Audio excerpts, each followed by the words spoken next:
Savannah Gold was a 22-year-old woman working at a Bonefish Grill in Jacksonville, Florida.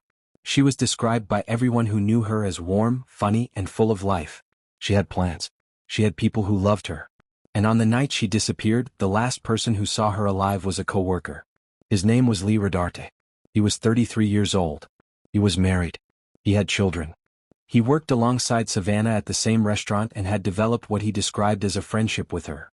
A friendship that, according to the evidence that would eventually surface, had taken on dimensions that Savannah may not have fully recognized or reciprocated. When Savannah went missing, investigators moved quickly. The last known contact. The last known location. The last person seen with her. All roads led to Lee Rodarte. He came involuntarily. He sat down. He was cooperative, or performed cooperation with considerable skill. And what followed over the next 1 hour and 53 minutes is one of the most psychologically layered confessions we have covered on this channel. Because Lee Rodarte does eventually confess. Unlike Richard Allen, unlike Stephen McDaniel, he gets there. But the path he takes to get there, the specific architecture of his denials, the precise moment the structure collapses, and what he says when it does, all of it tells a story that goes far beyond the legal facts of this case. This is a story about obsession, about the psychology of entitlement in intimate contexts, about what happens when a man decides that his feelings about a woman are more important than her autonomy over her own life. Lee Rodarte and Savannah Gold worked together at Bonefish Grill in Jacksonville. By his own account, they had developed a friendship. They talked, they spent time together outside work, there was a connection of some kind. By the evidence that would emerge, Rodarte had developed feelings for Savannah that exceeded what she knew about or reciprocated. What happened on the night of her disappearance is what this interrogation is designed to establish. Investigators already have significant reason to believe Rodarte is responsible. His cooperation, voluntary appearance, agreeable demeanor, apparent willingness to help, is, as we will see, a performance built on a specific psychological calculation. That cooperation looks like innocence. He was wrong about that calculation. And the detective in this room, working patiently and methodically, is about to prove it. We want to sit down? We'll go ahead and take his cuffs off. Yeah, keep these in here.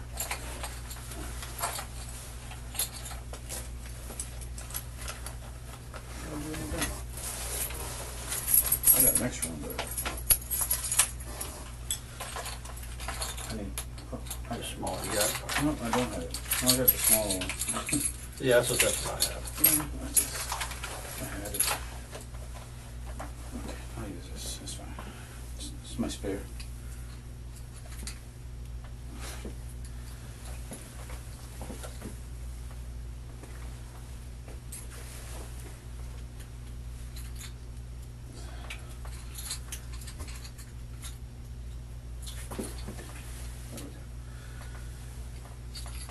Can you lean forward? There you go. Makes it better. It's hard to get to those holes in there. Sorry, man. I know that's not comfortable by any means.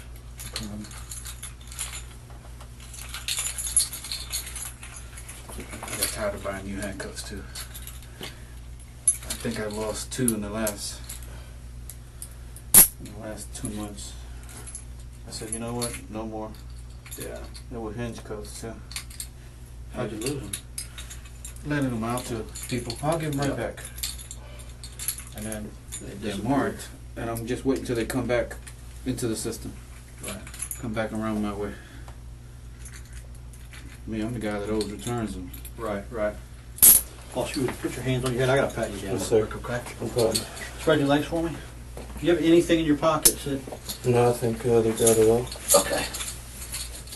I have his hat and some loose items in my trunk. I'll go get them. Okay. I just wanna. Just our policy. Yes, sir. You know what I mean? Yes, sir. Okay. Will you do me a favor? I'm gonna have you take that apron off Okay. too, just to kind of get it right there. I'll set it right out here. You can go have a seat for me real quick. I'll be right back. Okay? Yes, sir.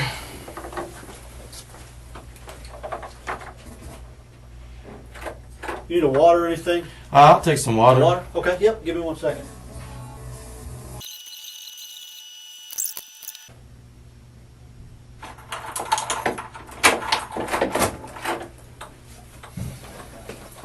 Hey, man. How you doing, buddy? Good. You remember me from the other day? Yes, Detective sir. Reeves? Okay. This is my partner, Detective Staley. She was interviewing some of the other folks, waiters and other staff people the other day, so she didn't get a chance to come in at the time. I wanted to talk to you, or actually we wanted to. You want some more water? Please. Actually, would it be alright to use the restroom one more time before we start off? You bet. I'll walk you out there. Let me grab, hold on one second, let me grab somebody. No problem. We'll go. Yeah, no worries. You want... Okay. Neil. Yeah, we're good. Sorry. Come on. Okay. You good? Come on.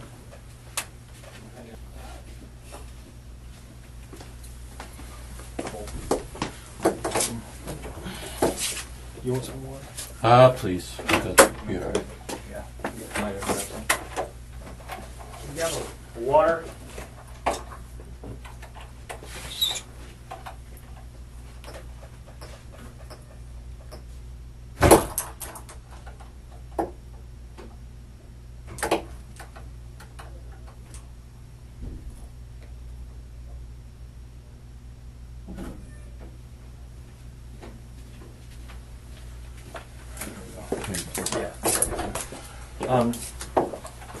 Like I said, I want to kind of go over some stuff. I know we talked the other day just for a few minutes, and I had some concerns about a couple things. And oh, okay, well, there we go. Anybody else want to talk? There we go.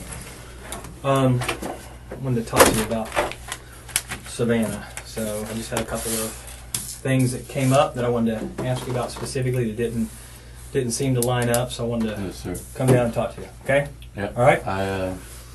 Go on. So let's get just a couple. Just make sure I've got your basic information. It's Lee, and tell me how you pronounce your last name. Rodarte. Rodarte. Okay, and that's Rodarte. Yeah. Right, and it's 1081 Halifax Road, Jacksonville. What's the zip there? 32216. 32216. Okay. Date of birth is 8/11 of 88. Yep. And 5/11. Yeah. Okay. And what's your approximate weight? It's been a while since I weighed myself, but probably about 163, something like that. 163. Okay. And what color eyes do you have? Brown. Brown. Hair is Brown. brown. And what's your phone number? 904 Okay. 452 452. Yes, sir. 6094. 6094. Okay.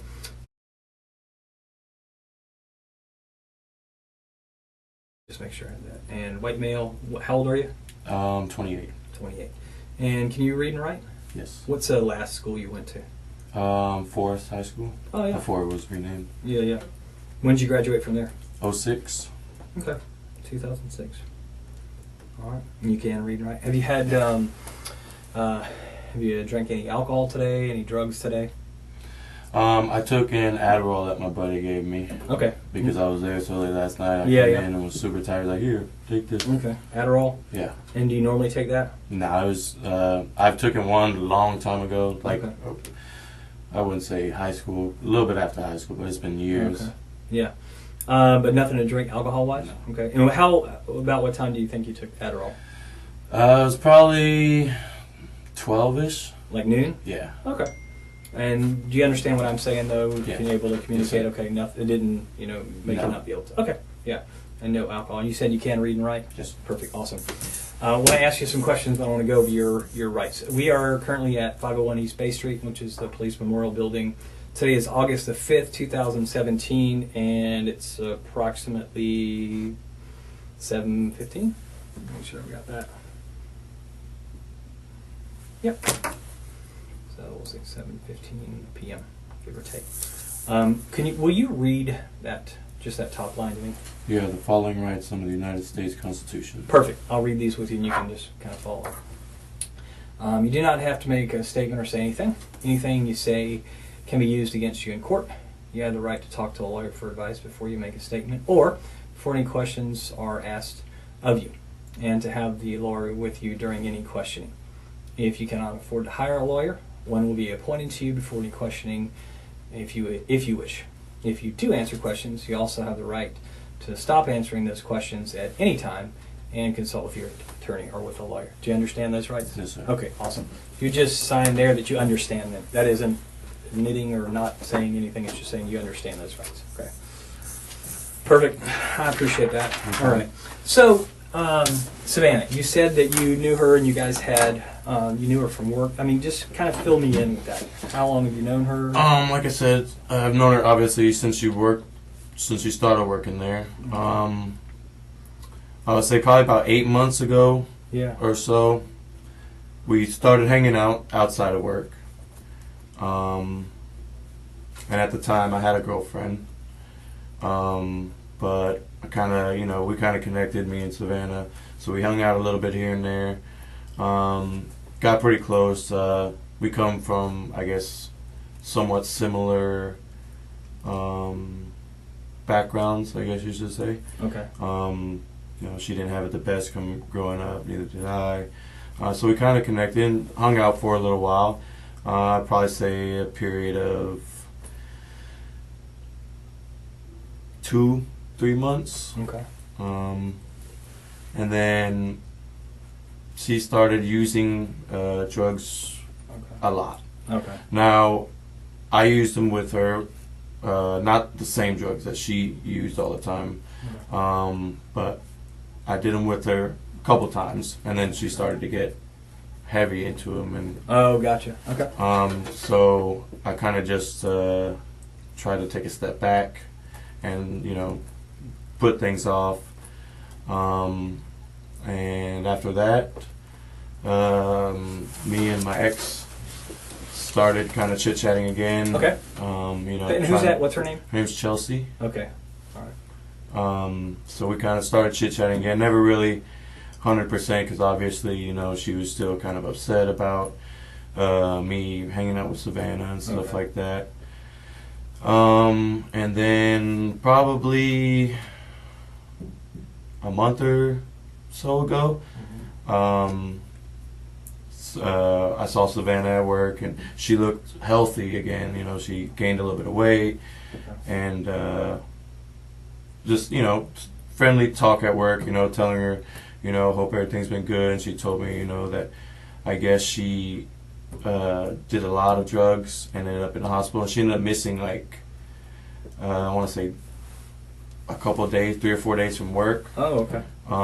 So obviously, me being pretty close to her, I was concerned and everything. But after she came back, she looked good, and she ended up telling me that I guess, over those 4 days she detoxed pretty well, and she kind of caught a, new sense into why she shouldn't do drugs so much. Okay. And like I said, she looked good, she started looking healthy, so we kind of were talking, here and there. We hung out a couple times. She came over to the house, and we just kicked back, drink a couple beers, watch movies, stuff like that. Okay. And then as we hung out, after a couple times, she brought drugs over. And I told her, I was like, you're doing really good. You can't, you shouldn't be doing it again. You're finally gaining weight, because when we were together the first time, she was, she got really petite and just didn't look well, which is kind of why I took a step back. Plus, my father used a lot of drugs growing up, and my mother used a lot of drugs growing up, and it was just kind of a hard thing to see, every time that we hung out. Like I said, we did, we took some pain pills here and there on occasion, but then she started bringing heroin over and stuff like that. And that's, my mom was addicted to methamphetamines when she was, when I was younger. So those hard drugs just kind of scare me a little bit. So that's why I took a step back the first time.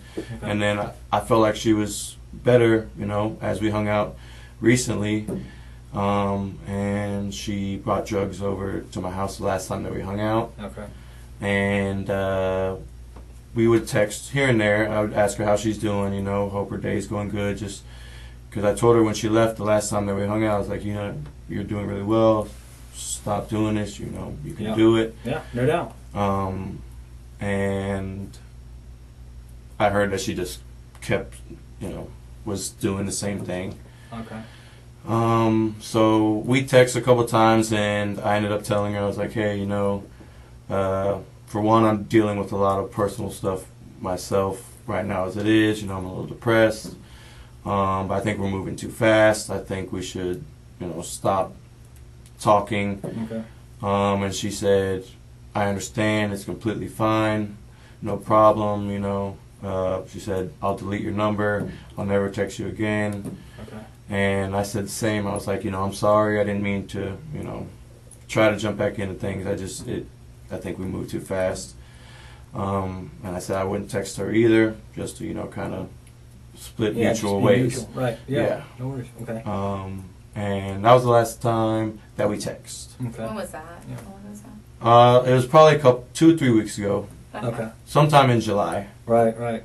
Yeah, and I think that's one of the things you said was that was the last time that you had contact with her. Yes. As far as, I don't want to put words in your mouth, so I mean you correct me. That was the last time that I texted her. Yeah, text or a phone call or a messenger Yeah. or anything like that. 2 to 3 weeks ago. Yeah. Okay. And then the last time, when was the last time you saw her? This is what I was a bit. I didn't tell you the truth when we talked at Bonefish. Okay. Last time I saw her was Wednesday afternoon. Okay. I heard that she has been basically telling a lot of people at work that we hooked up a bunch, like a couple days before that, and that she was going to like tell about the whole situation and try to get me fired. And why would that get you fired? I don't I'm a manager and she's an employee. So okay, so you guys aren't supposed to fraternize? Yeah. Or, okay, I got you. And she just told people, I guess, that she was out with that work at the restaurant that we were having sex. Okay. And, hooking up and stuff like that, and that I was her boyfriend and this and that. So I was a little upset. Obviously, I care about my job. Sure. How long have you been there now? It'll be 5 years in the summer. Okay. Yeah, right. So I was a little upset. So I met her in the parking lot at Bonefish. When's this? Wednesday afternoon. Okay. Well, do you know what time or about? It was about 5:30. Okay. When you say you met her, was she meeting you too, or? I didn't. Yeah, I didn't call her. Okay. I just drove up there to see if maybe she was working. I was Okay. gonna, talk to her, and Did you as know I was, she was working that night? I did. You did not. I did. Oh, you did. Yeah, Okay, I'm yeah, sorry. yeah. Okay, you knew she was working that night. Yeah. Okay. So I drove up there, was hoping to get a chance to talk to her. Okay. I pulled in the parking lot. She pulled in a little bit after me. I parked, and I said, "Hey, can I talk to you for a second?" And she said, "Yeah, what's up?" And I was like, "I heard you've been saying some things about me and you continuing to hang out, and that we're boyfriend and girlfriend." And she asked me, she said, "Can I come sit in the car? Because I just did some heroin and I'm a little paranoid." Okay. I said, "Why are you doing that? You're doing really well. You shouldn't have been doing that." Okay. And so she came and sat in the car, and I explained to her the situation. I told her that servers at Bonefish were coming to me and telling me that you're telling people when you're out that we're still having sex and we're boyfriend and girlfriend. And I said, I would appreciate, I need you to stop, because for one, it's jeopardizing my job. We agreed to, split, stop talking mutually and just move on, and, be cordial or whatever. But it was nothing more than that. And she said, "I'm going to do what I want. You can believe what you want. I didn't tell anybody anything." And I told her, I said, "The girl that you were out with told Chelsea that we were still having sex and that you were just at my house like yesterday and hanging out." And The girl that she was out with when? that Savannah was out with a couple nights prior. Okay, gotcha. I guess at one of the bars Okay. in Mandarin. And who was that? Bonefish. The girl that she Yeah. was with, Yeah. her name was Rachel. Rachel. Okay. And Rachel told Chelsea. That Savannah was saying that, because me and Chelsea talk, we're very, friendly at work, we joke back and forth. Okay. And Savannah said, "Yeah, I did say that, I don't really like Chelsea, And I said, "Well, look, you need to stop."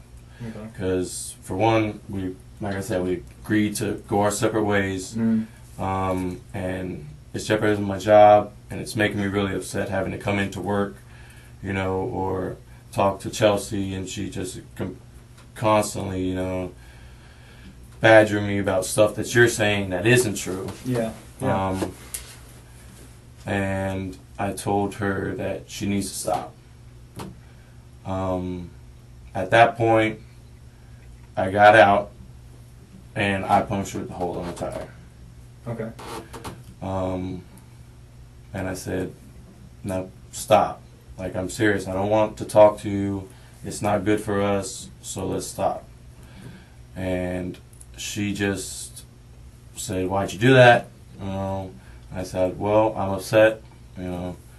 I apologized after. I told her I would get her a new tire, and she said, "Fuck you, you're a piece of shit." And I said, she said she's gonna keep telling lies and stuff about me and everything like that. And I said, "Don't do it again, or next time it's gonna be worse. It's gonna be your windows." Okay. And at that point, she had her phone in her hand. She got out of the car and walked towards the main entrance from San Jose. So, like, if So this is like I know Bonefish is like over here. This is San Jose. This is the bank. It's over here in this area. Where were you guys parked? She was parked here. Okay. To the left of the ViStar ATM. Okay. Yeah. And I was parked here. Okay. All right. So you're like here. Yeah, I was. And she's over here. I was probably 3 spaces away. Okay, from her so. car. Yeah. Okay. All right. So And what do you drive? I drive a Chevy Malibu, Okay. What color is it? silver. Silver Chevy Malibu. Yeah. Does it have Colorado tags, Florida tags, Georgia tag? Okay. And when you got there, did you pull into the parking place? Did you park sideways? Did you park I pulled backward? in. I backed in. Okay, you're backed in. Yeah. You backed into this parking place over by the bank area, by the ViStar ATM. Yeah. And you're driving a silver Chevy Malibu with a Florida tag. Okay, and then she pulls in over on this side of you. Yeah. Okay, so like if you're in the car and you're sitting here, she would be on your left. So You're if the driver's if side. I'm sitting facing forward, yeah, she was on the driver's side. Does she back in? Does she pull in? She pulled in. Okay, all right. So when she gets out, she's close enough to you, and that's when you motioned her over or called her over or said, "Hey, can I Yeah, I talk just to you?" said, "Hey, can I talk Okay. to you?" Were you by yourself? Yeah. Okay, nobody was in the car with you. No. Was anybody in the car with her? No. Okay. All right. What was she wearing? Her uniform. Uniform? Okay. All right. Then she comes over.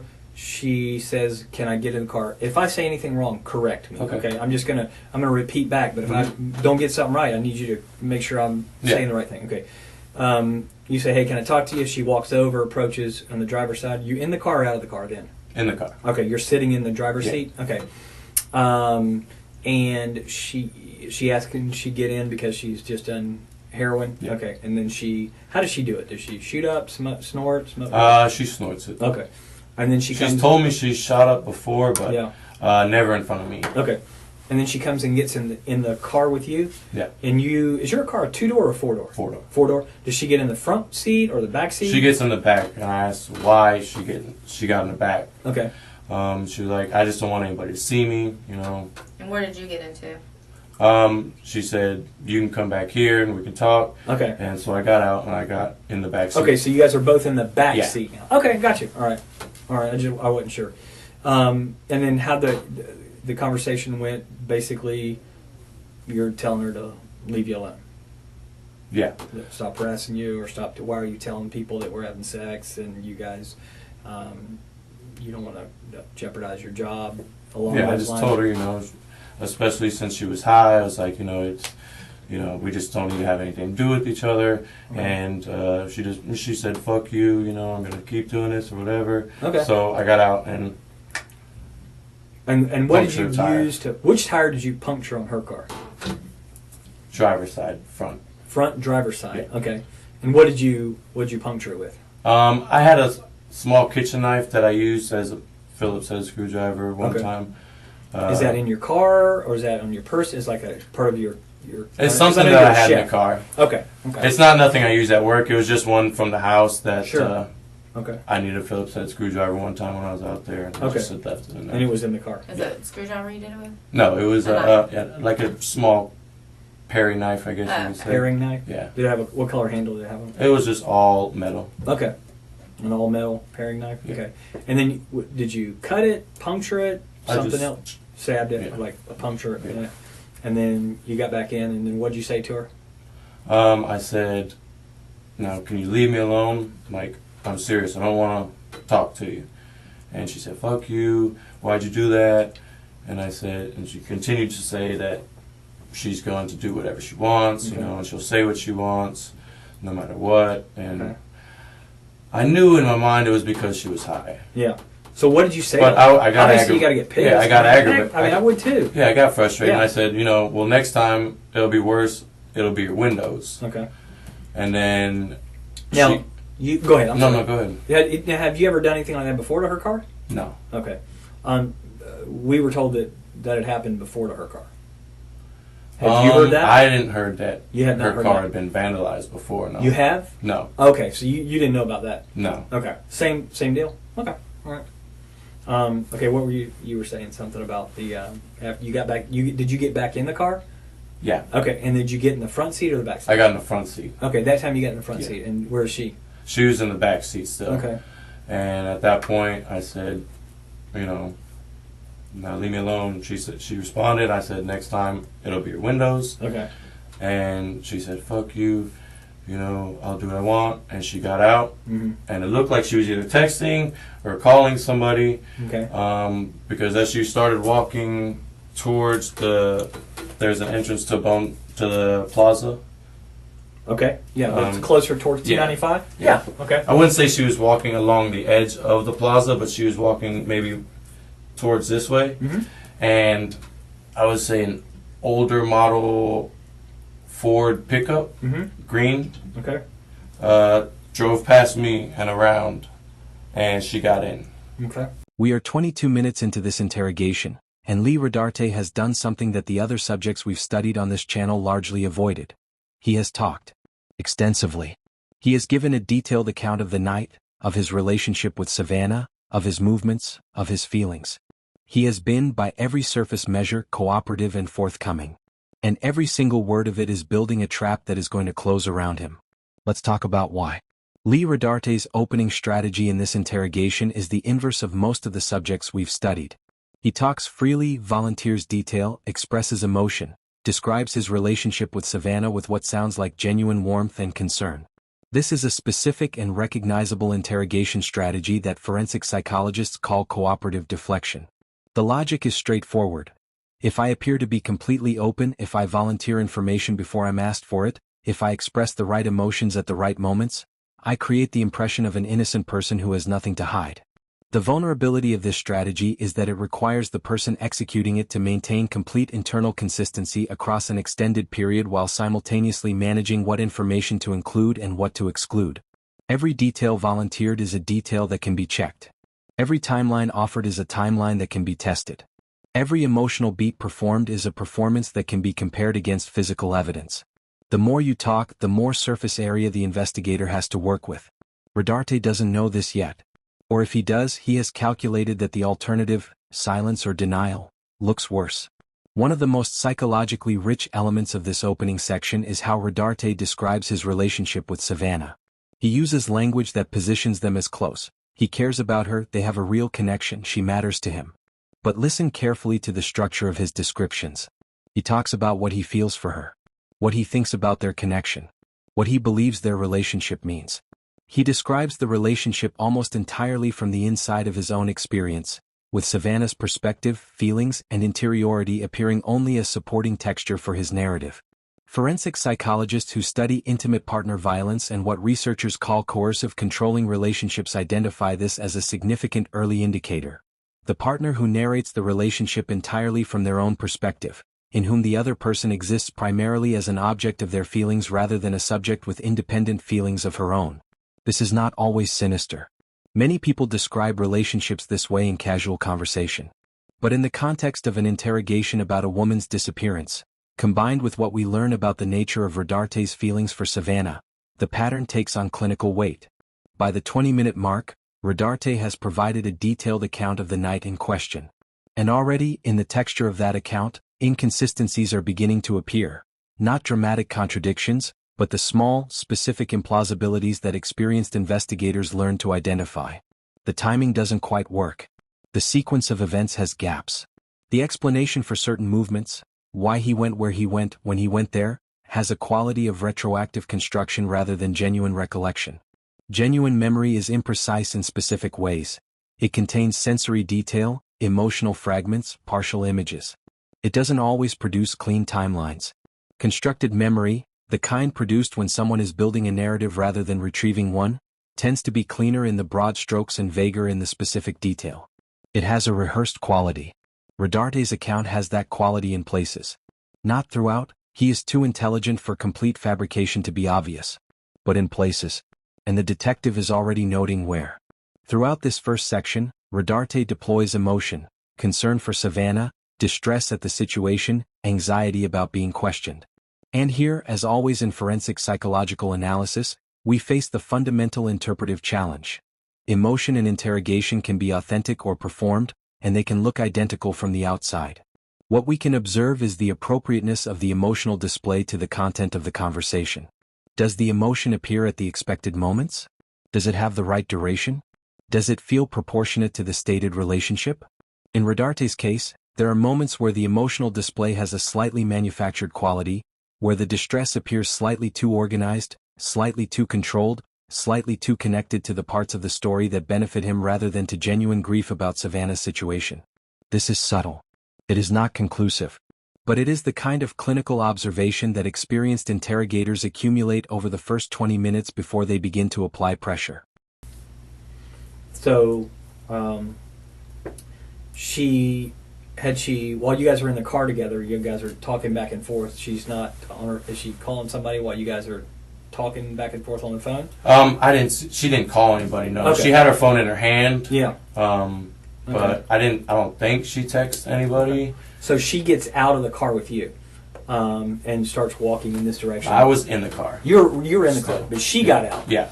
And now you were in the front seat. Yes. So she gets out of the back seat and begins walking in the direction of, not necessarily paralleling San Jose, but she's walking towards 295 or down towards that entrance area. Yeah.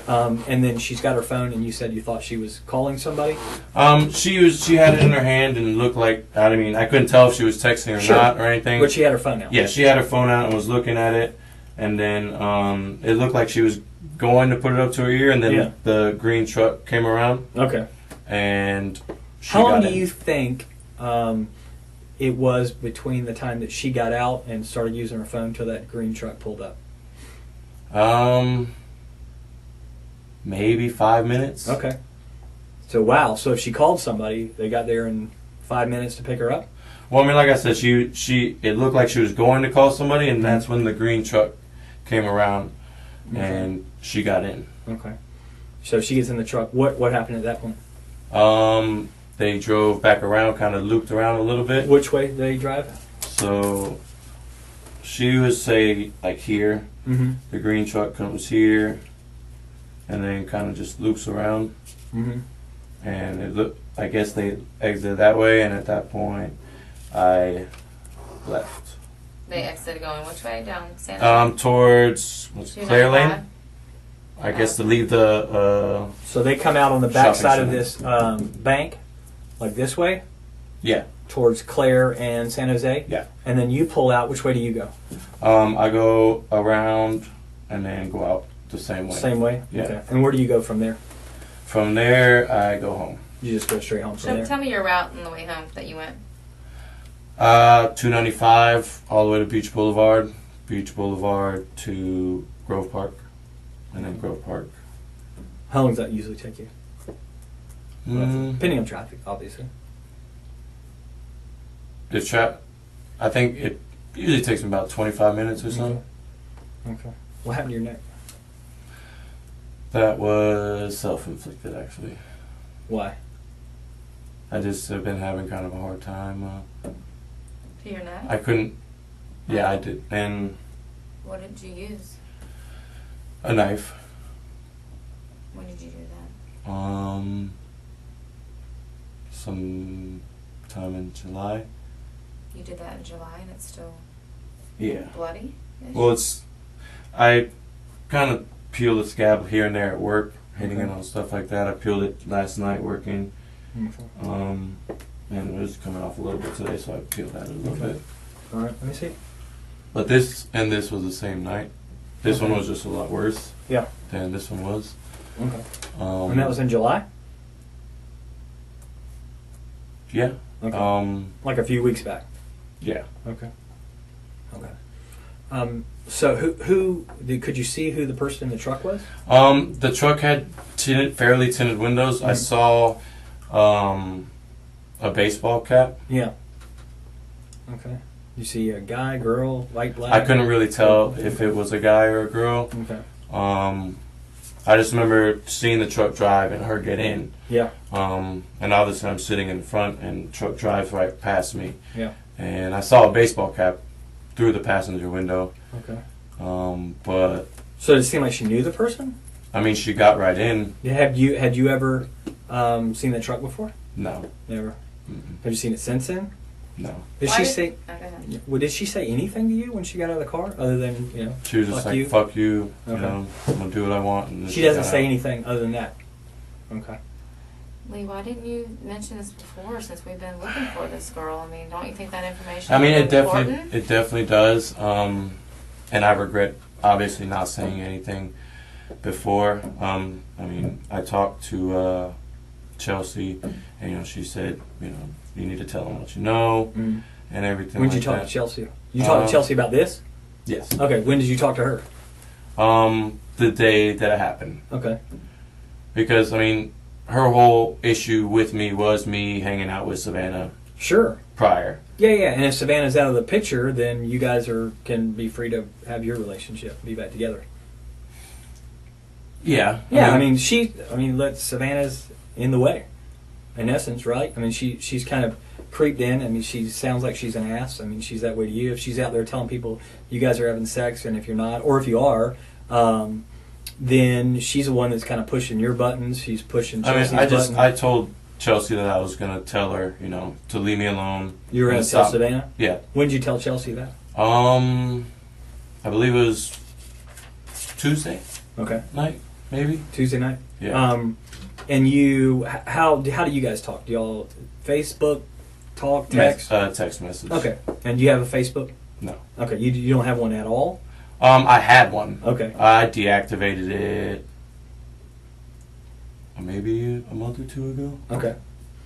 Okay. It's still there, or you don't use it, or you actually I deactivated the account. Okay. So it's not, you don't even have one that's out there then. Okay. No. Okay. I did have one when Savannah and I first started talking. That Okay. was kind of how we talked. You wait for you guys to talk without Chelsea knowing what was going on. Yeah. I'm not telling Chelsea. I'm just No. Yeah. Okay. Yeah. So when I come up and talk to you yesterday, I'm not threatening. I'm just I'm talking to everybody up there. What? Why? Well, I just I freaked out, to be honest with you. I mean, this girl's missing. yes. Okay, but she's been missing. I mean, you knew from in essence from day one that she's missing, and you freaked out that you had to know. Obviously, I was the last one to see her, so Yeah. I was a little bit scared at that.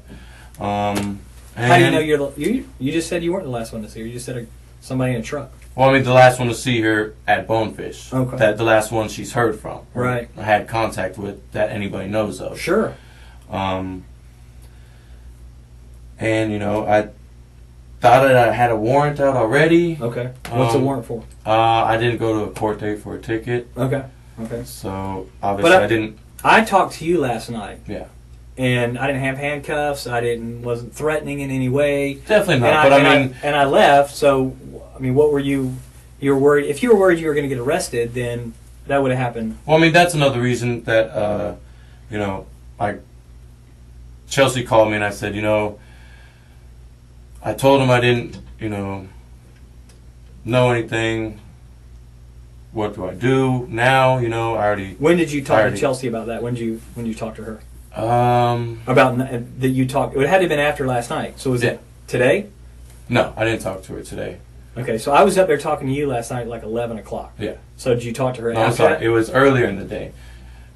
Because obviously I told her what happened the day that it happened. Mm-hmm. And told her that I was going to tell Savannah to leave me alone. Okay. The day before. Mm-hmm. And after I told her, you know, what happened about me, you know, puncturing the tire and her getting in the car with some guy. Yeah. We talked a little bit just about, you know, how it's kind of crazy, you know what I'm saying? And I said, well, you know, she hasn't hung out with the best of people in her past. Okay. And she asked me if I knew who it was. I said no.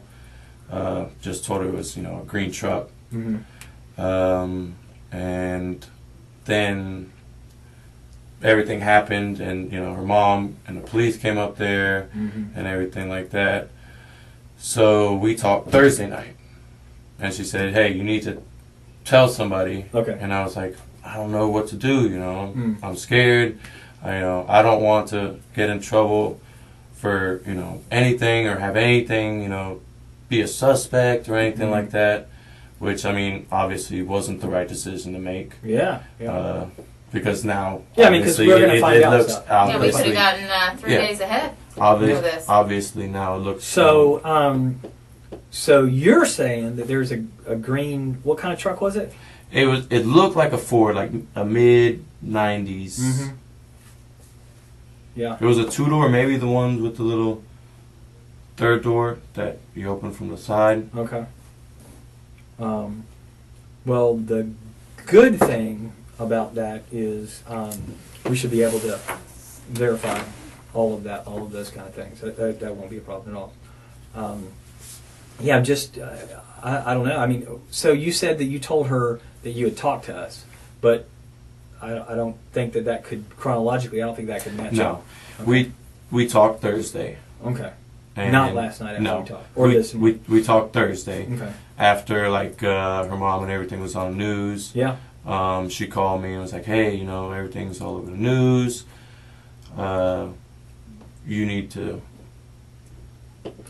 tell somebody." You know, she said call the hotline or something like that. Did you call the hotline? I told her I did, just because I was scared to call that night. But did you ever call the hotline? No. So you haven't told anyone yet of this, other than Chelsea's the only person that knows. Okay. Just because I felt like I could, you know, did you wanted to be truthful. So how'd that conversation go with you and Chelsea? She kept asking me, you know, it's like, what happened? You know, what happened? And I would tell her, and she said it's crazy. And then she told me that, you know, I need to call somebody and let them know that I was talked to her Wednesday, before the news that she went missing. Yeah. And I said I would. Okay. And I didn't. How'd the conversation end with you guys? She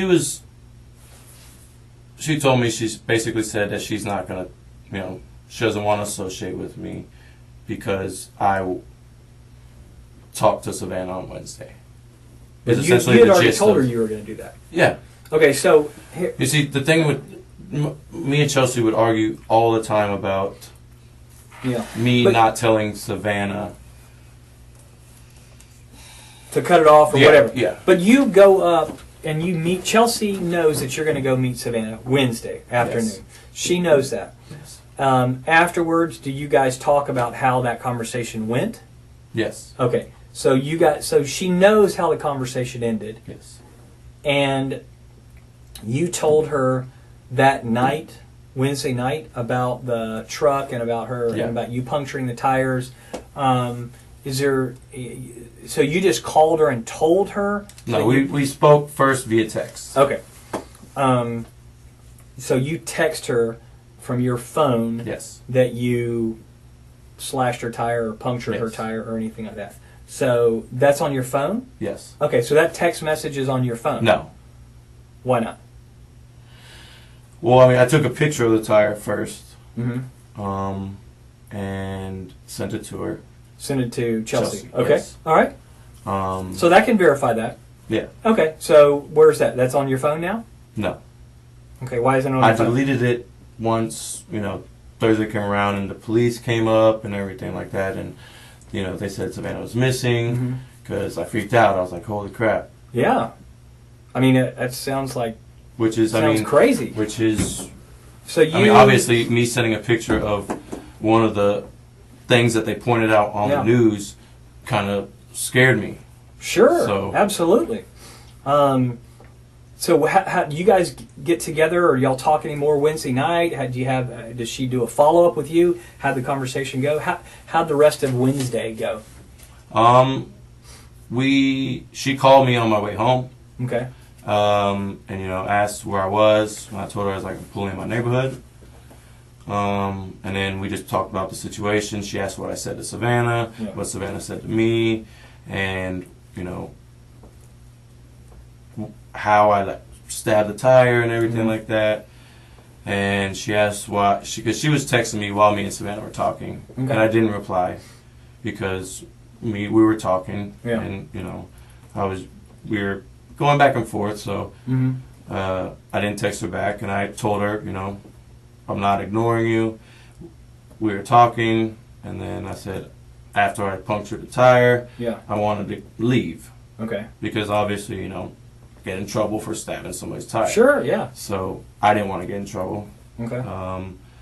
So she called me and asked me what I was doing. I said, I'm in my neighborhood, about to go home. Went home. We texted a little bit more here and there. She asked me what I was doing, told her I was eating. I sent a picture of her after I got a shower because she was like, oh, I haven't got any pics or this and that. So as I was getting out the shower, I got the text message, and I texted her a picture of me getting out the shower because she said she didn't believe I was home or something like that. So I sent her a picture, and other than that, I hung out at the house. Okay. By yourself? No, I have a roommate. What's his name? Aaron.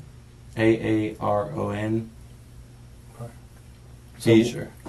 Bieger. Pieger? Yeah, he's P or B? B. B. Okay. Okay. He's what? Sorry. He's who I moved in with. Okay. So Wednesday night over at the house, it's you and Aaron. Yeah. Okay. Okay. Was Aaron there when you got home? No.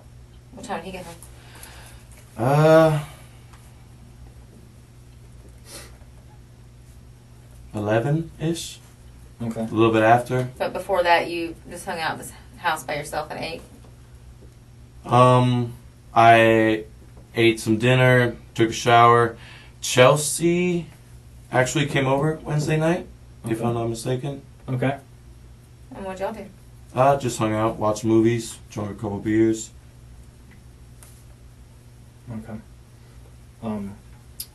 So where, when she's in the car, what does she say to you about what her plans are? So she's scheduled to work that night. Mm-hmm. So she's going to work? She didn't talk about, I assumed she was going to work. Mm-hmm. She was in her uniform. But she didn't say, when she got out the car, she didn't say anything after she got out of the car. And she gets in that truck. Let's be honest, we won't even call her she. Savannah. Okay. Savannah, again, with this picture, if we're using it in the same place, from where your drawing was, they drove over here. You're here, and they drive out over here. Do they stop? Does she get out and go into work? Does the truck keep going? I didn't see once they turned the corner past the ATM. Mm-hmm. Once she got in and they left, I left because left. I just... Did you run into them on the road anywhere? No. Okay. Did she call you later on or text you later on? Savannah, no. Mm-hmm. No other contact with her? No. So where's Savannah right now? I don't know. Where would I find her? I don't know. That's my prime objective is to find her. Definitely. I think time's running out on her.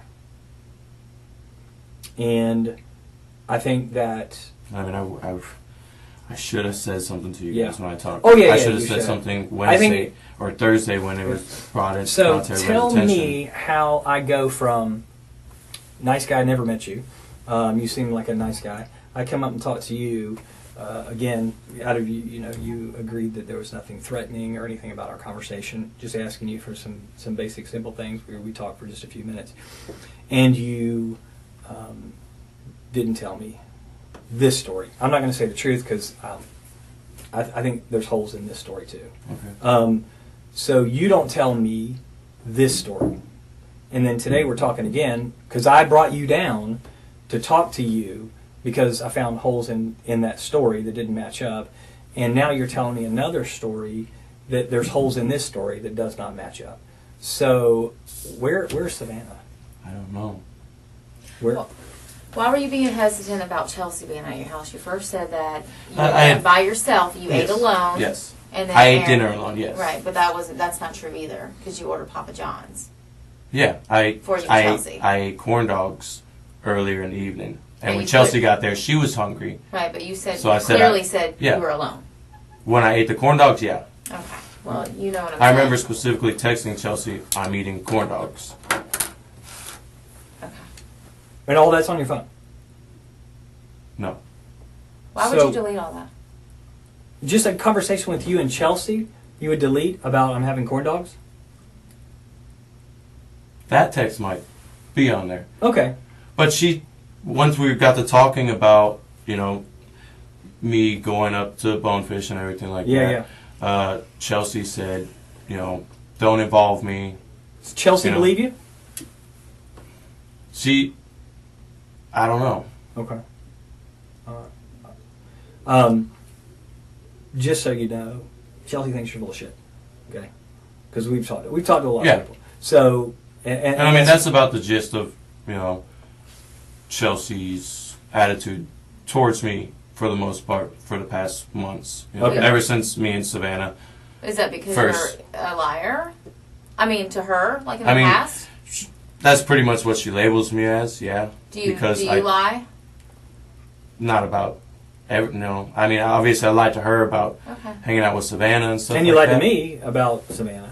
Yes, sir. Okay. So, I mean, I'm not trying to say anything. No, other I than- understand. I'm just laying out facts here. I want to find this girl.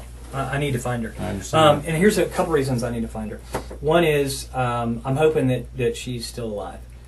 And that's really, I really do, I'm holding out for that. And if she's not alive, then I think she and her family are due that knowledge. I think Closure. I think they need some closure.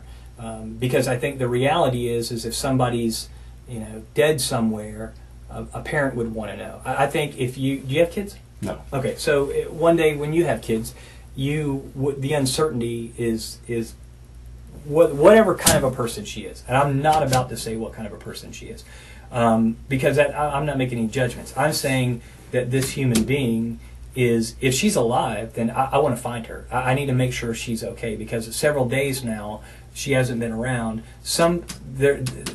Things happen to the human body, and people can't stand a lot of things that can transpire.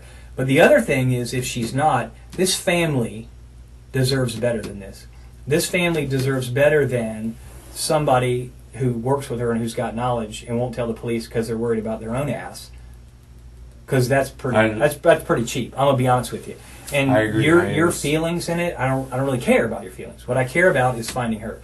So where is she? I don't know where she is. Where is Savannah? I don't know. I need to know where Savannah is so I, I can don't let know her family where know. she is.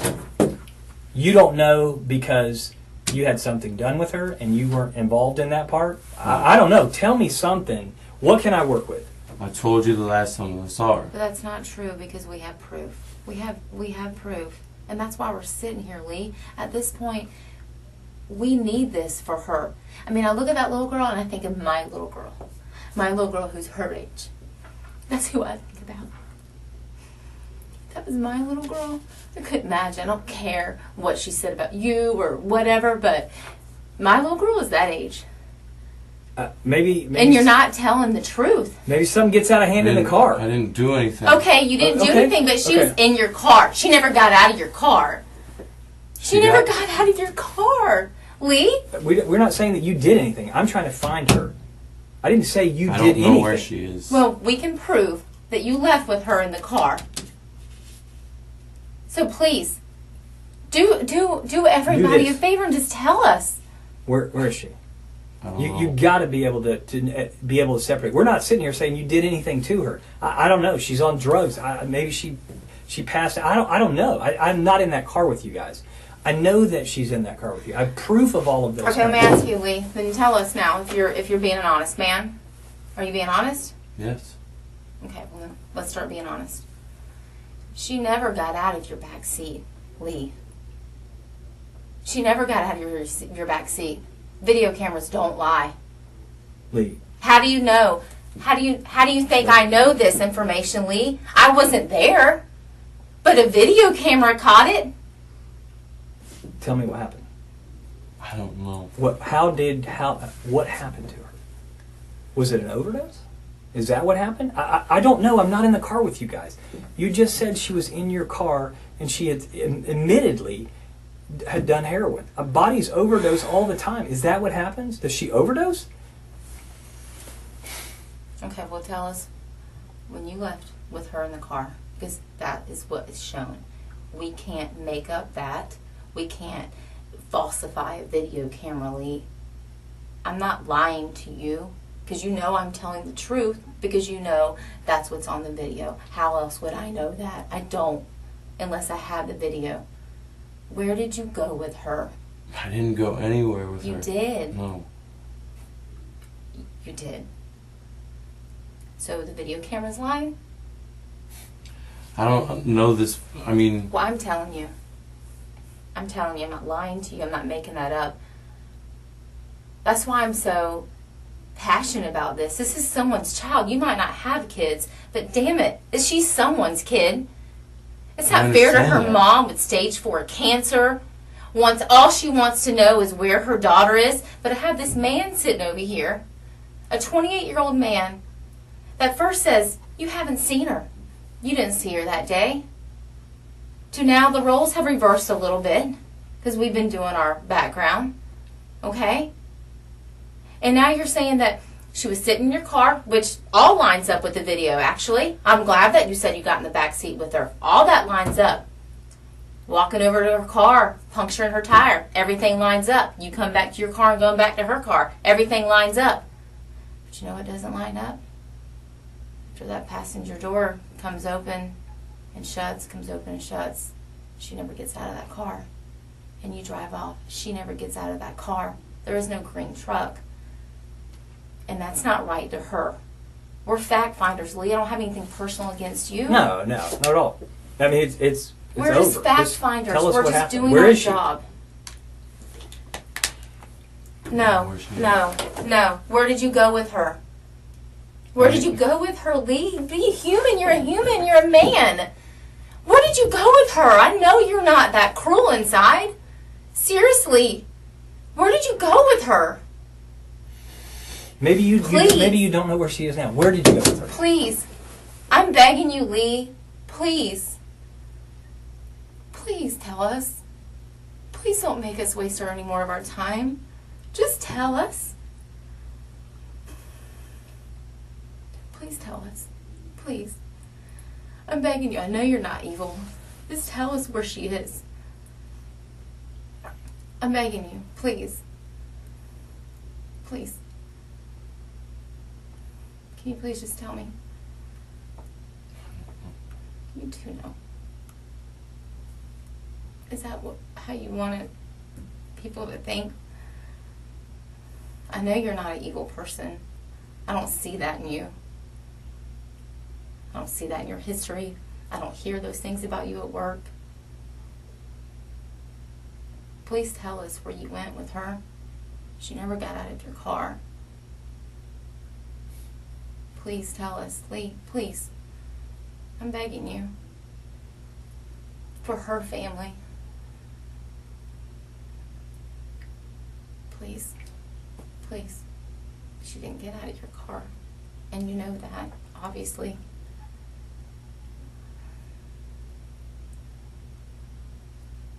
Please. Please, Lee. I'm begging you. As a human. I don't know. You too, Look, know. if I, Please, you know, Lee. Just please. Please don't make us do this any longer. Yeah.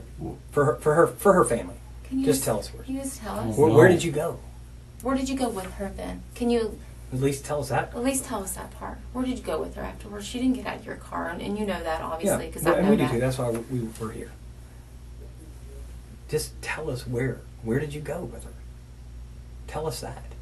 At least point us in that direction. I owe her family. We've been. No one's. We're not saying anything that you intentionally did anything. Just tell us where you went. Please. Lee, it's not. You're doing right. great. I mean, you already told us everything we already know. It's not right, Lee. This isn't right for her family or for anybody. No one should have to go through this. I'm just human like you are. She's human. Her family. Everybody has feelings. Please. Now's the time to tell us. Because I don't think you're any kind of evil person. And I feel like you are going to tell us the truth. I do believe that. I do believe you're going to tell us the truth because I believe that you do have a conscience. Now's the time.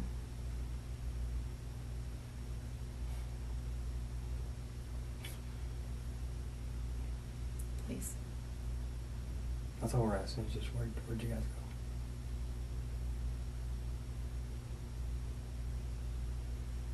go? I think you're a good man. I think you want to do the right thing.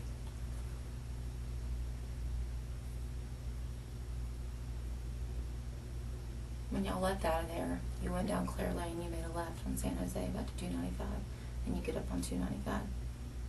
Okay. Where else did you go before you went home? I mean, I know you eventually went home, I but... didn't go anywhere. I went straight home. Okay, so what did y'all do when you got home? Savannah was with you.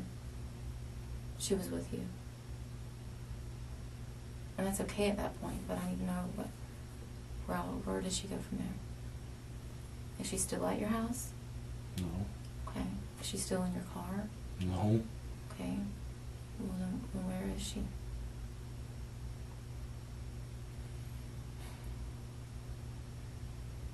I don't know where she is. Okay, then where did you last drop her off at? I didn't drop her off. Okay, well then tell me. What happened? Where'd you guys go? We went to my house. Okay. We did some jokes. Okay. Hung out for a little. And then she said she was going to catch an Uber home. Okay. And did she call an Uber? She pulled her phone out. Looked like she was using it. I wasn't hovering over her. I was pretty high. So, I mean, I wasn't... She told me she was leaving. She walked out the door.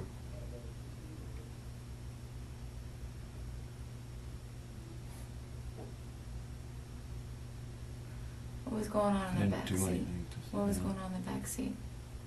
For the doors to be kicked open. She kicked open that door 3 times, Lee. She kicked it. We saw it. And you know I'm not making it up because I wouldn't know this because I wasn't there. I would never know this unless we had video of it, correct? Yes, correct. I'm not trying to trick you. I'm just a fact finder. We're not going to lie to you. That door kicked open 3 times. Obviously something went on in that back seat. Tell me about that. What happened in the back seat? Did she get mad at you? I mean, she was upset. Yeah? She tried to slap me. I slapped her. She went to get out. I grabbed her around her waist and said, "Where are you going? Why are you hitting me?" And she tried to slap me again. And then, you know, I was still holding her, and she calmed down, and we left. We talked, and we left.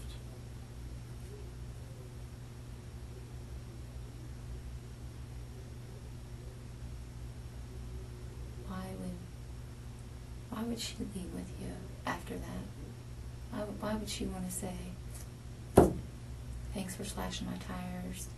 Thanks for grabbing me. Thanks for trying to slap me. Cool, yeah, I want to hang out with you tonight."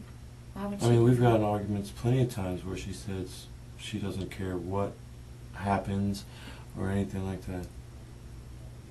But let's be honest. No one's going to go with some man willingly after all that. No one's going to do it. Please tell me where Savannah is. No. You do know. You do know, Lee. And right now is the time. You're so close, and I know you're going to tell me. I know you are, because I just know you are. Because I know you want to do the right thing, but you're scared to do the right thing. I get it. Yeah. I do. I'm not. Can you just tell me what I'm being charged with, please? Yes. Yeah. I want to find I don't know out. yet, but at least I do know that you have the KPS out for your arrest for the DWLS. We found that. For the what? The DWLS, I think. Yeah. No. But where's Savannah? So what am I being charged with now? Driving while suspended license? I don't know yet. I gotta talk to the attorney that's sitting out there watching this interview. Where's Savannah? I don't know. You do know.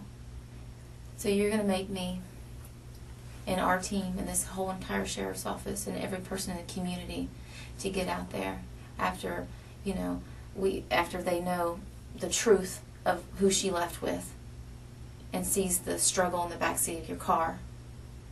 And you're gonna make all of us go and search Jacksonville for her when you could just easily tell me where she is?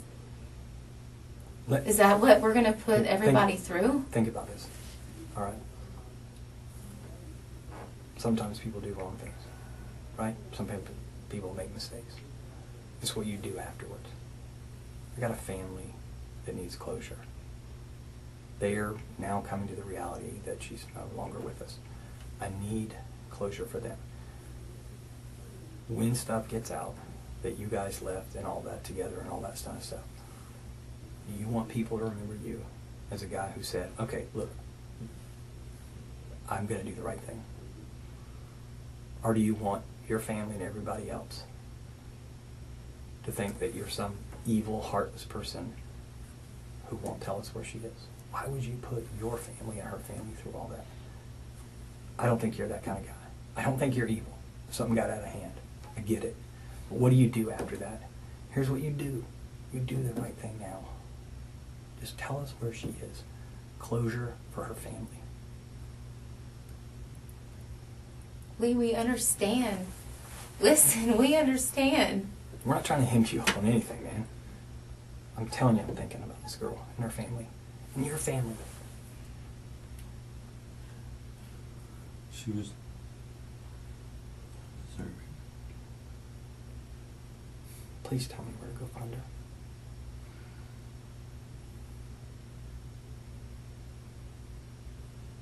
That's how people remember you.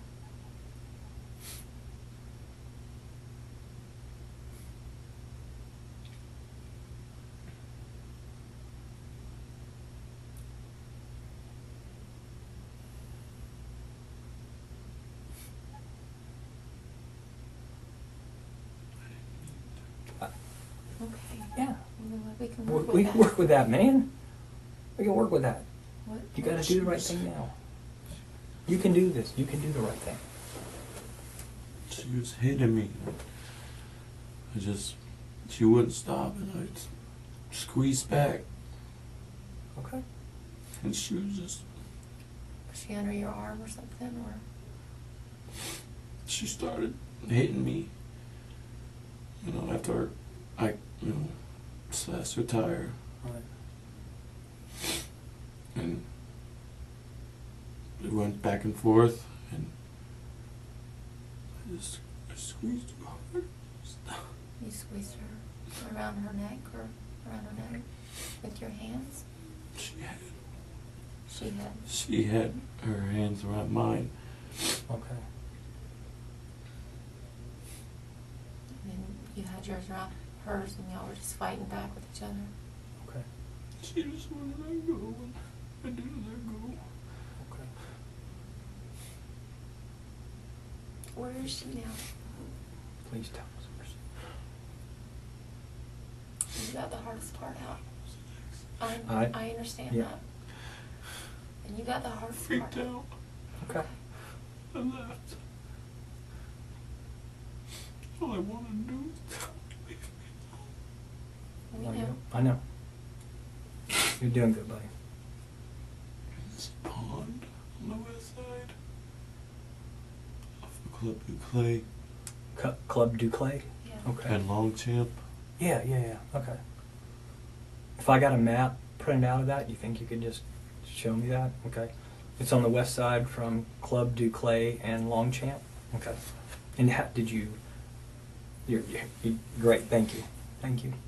Let's get this over with, and let's find her. Let's let her pants know. When did you put her there? Did you go straight there? No. No. Okay. What happened? You tell me. I'll quit. After she stopped, I didn't know what to do. Okay. I freaked out. Yeah.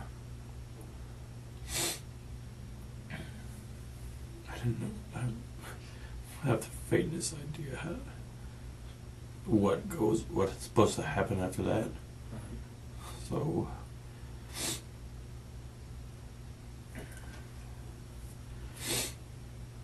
I go home and I don't know what to do, so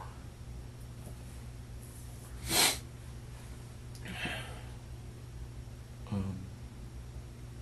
have a fire pit in our backyard, and I put it there. And then, you guys show up Friday night. Okay. I get even more scared. Okay. Was she just put in the fire pit, or did you burn her, or what? I dug a hole. Okay. I put her there, Okay. and then I don't know why I thought it would help. Mm-hmm. Starting a bonfire. Okay. It did. Okay.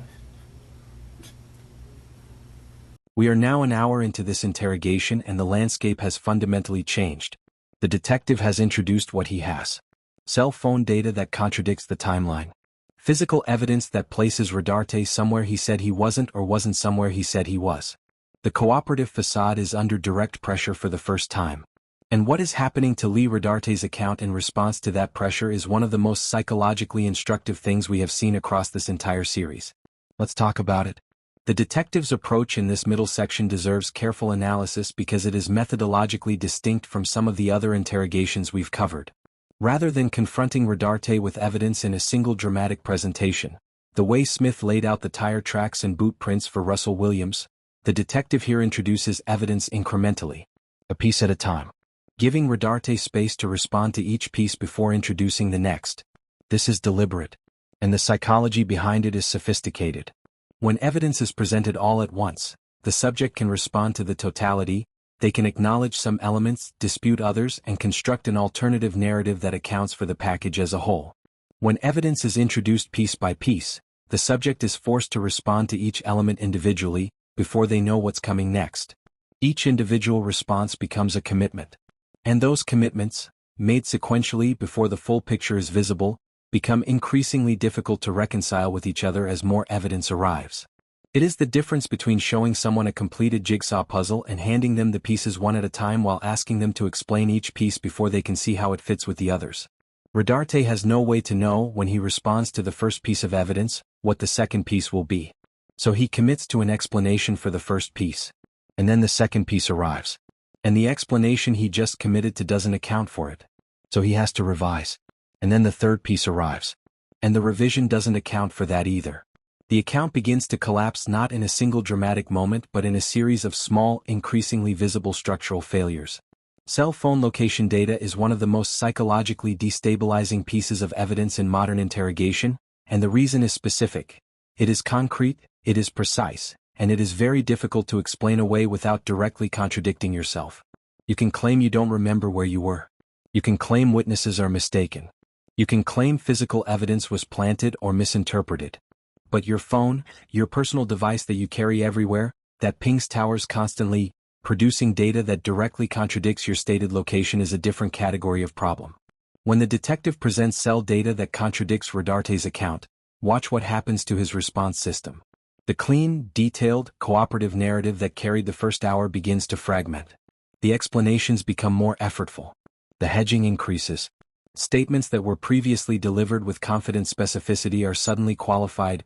I think, I believe, I'm not sure exactly. This is the verbal signature of a constructed narrative meeting evidence it wasn't built to accommodate. The construction holds where it's consistent with the evidence. It fragments where it isn't. As the evidence pressure increases in this section, Rodarte begins to do something that we've seen in several of the cases on this channel.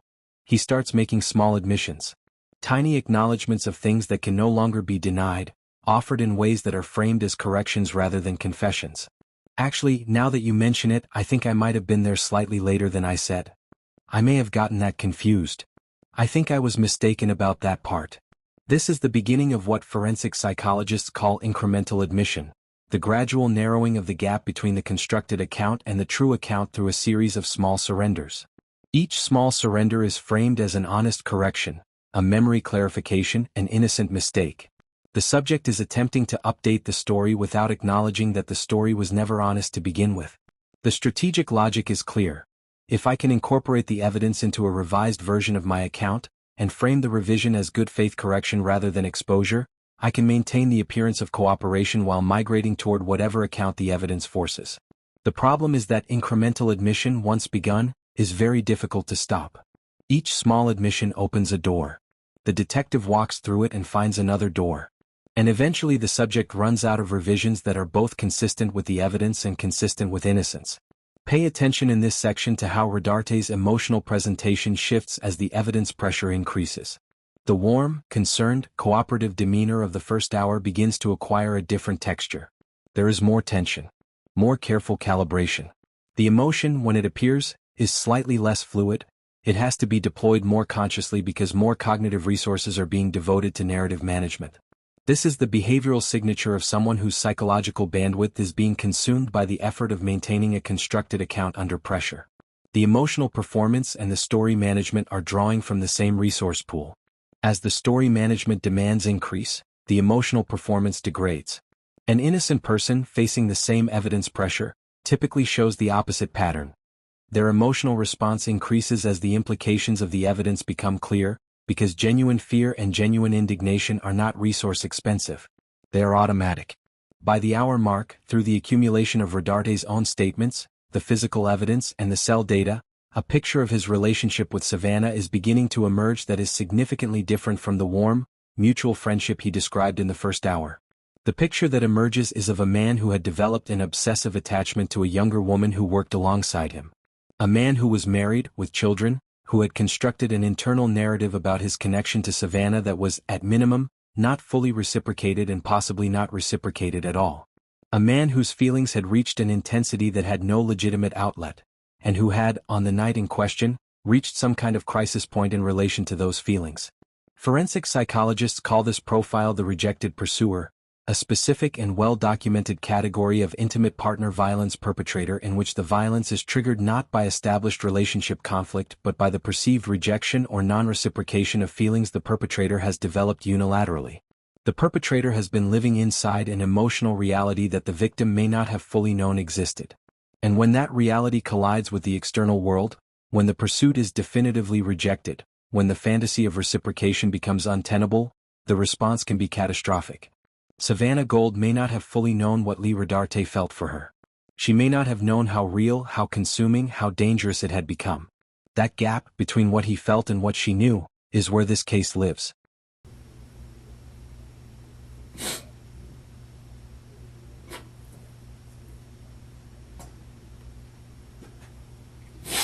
You're doing fine. Okay. You're doing the right thing now, man. You are. So you moved her Friday? Moved her this morning. This morning? Okay. And now, was the area that you dug out there, was that, did she get burned at all, or you just tried, or what? I tried. Okay. You tried to burn her? Okay. Was she wrapped in anything, or just her? No. Okay. Okay. Did she still have on her work clothes? No. Okay. You took the work clothes off of her? Where are the work clothes? I threw them away. Okay. Where did you throw those away? I just, on the way this morning, I just tossed them out. Out the window? Do you remember about where you were? No, I was just scared. Okay, I get it. I get it. It's Chelsea. Okay. Chelsea knows. No, Okay. You I just- never told Chelsea. You never told her. Okay. You never told her when she came over that night. Okay. Weren't you scared that she? I was amazed. I didn't know what to do. Was she was out back when that happened? Who? Savannah was out back when Chelsea came over. Okay. Yeah. So you put her there that night on Wednesday, out in the Wednesday, back. okay. Was your roommate? Your roommate, or, He wasn't home. but he knows. No. He doesn't know.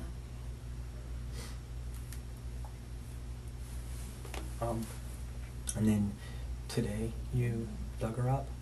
Okay. And then did you put her in your car? Okay. Did you wrap her up or just okay? What'd you wrap her in?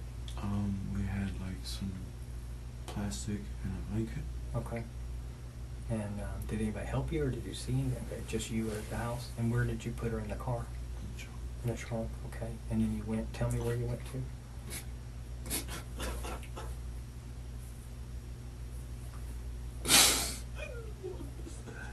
I don't believe you did.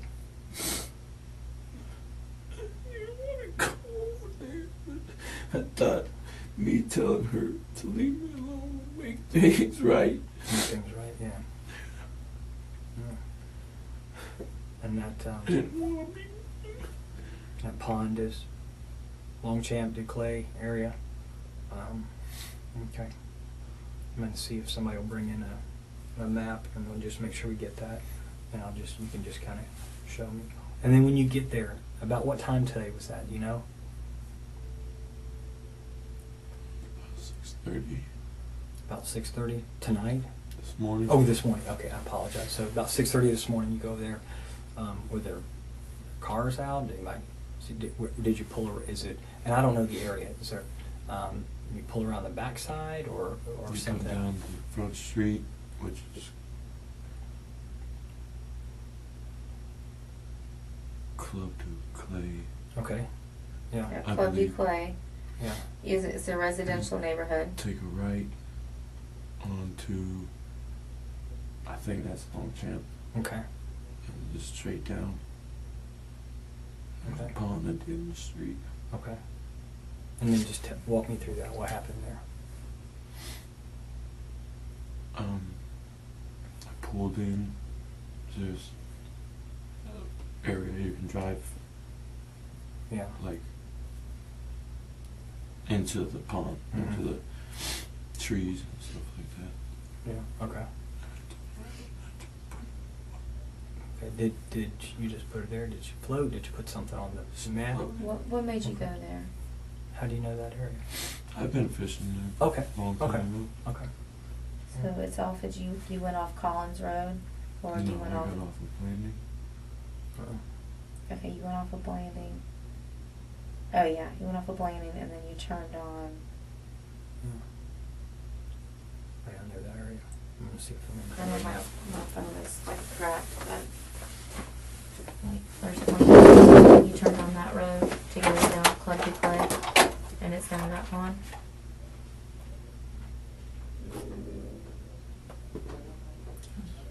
That one or over here? Is this one?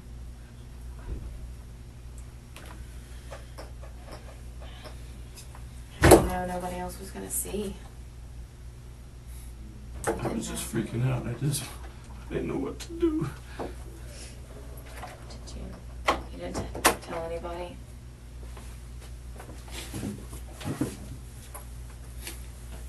It was an accident.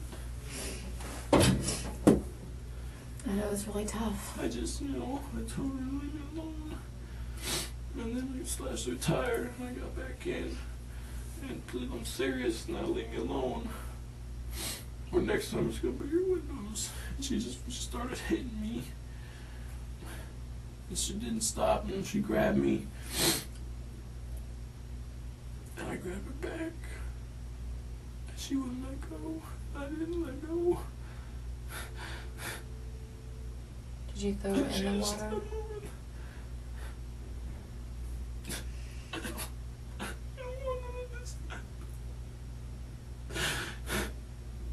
Did you throw her in the water, Lee, or on the banks of the water? She's pretty close to the banks.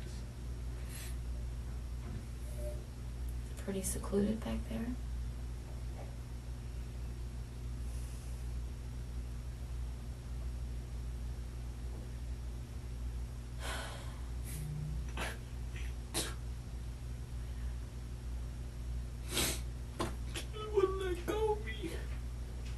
You got that on your neck? No, I didn't. So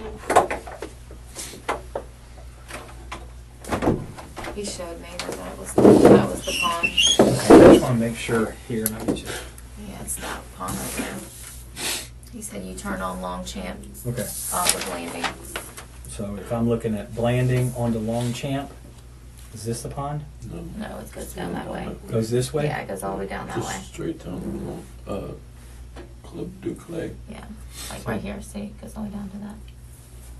So, If you can show that to Dwayne, then he can get that because I just want to get a signature on that one.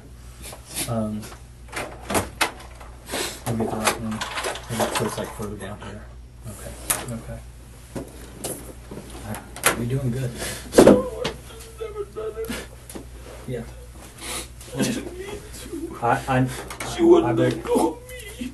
I believe it. I just wanted to tell her to stop talking about me. Yeah. You and Chelsea. And then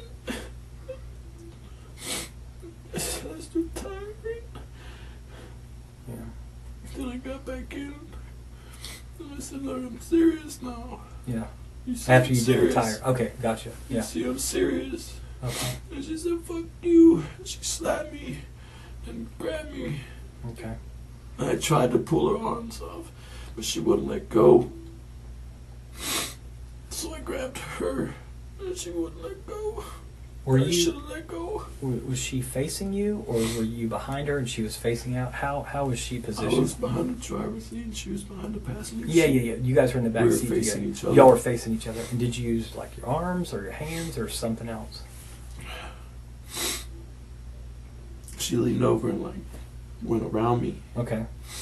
and just like squeezed. Okay. Around your chest or your neck or something? It else? was kind of like mid. Okay. She just like that. Yeah. She's trying to. Like that. Like trying to. like halfway up my chest Yeah. Okay. and just like kind of on the back of my neck. Sure. Yeah. And I tried to pull away and she wouldn't. Okay. So I took my hands and Moved her hands away. I tried to move her away, Okay. and I thought my hands were around her shoulders. Okay. My hands were around her neck. Okay. And I turned and I went to push her down onto the seat, Okay.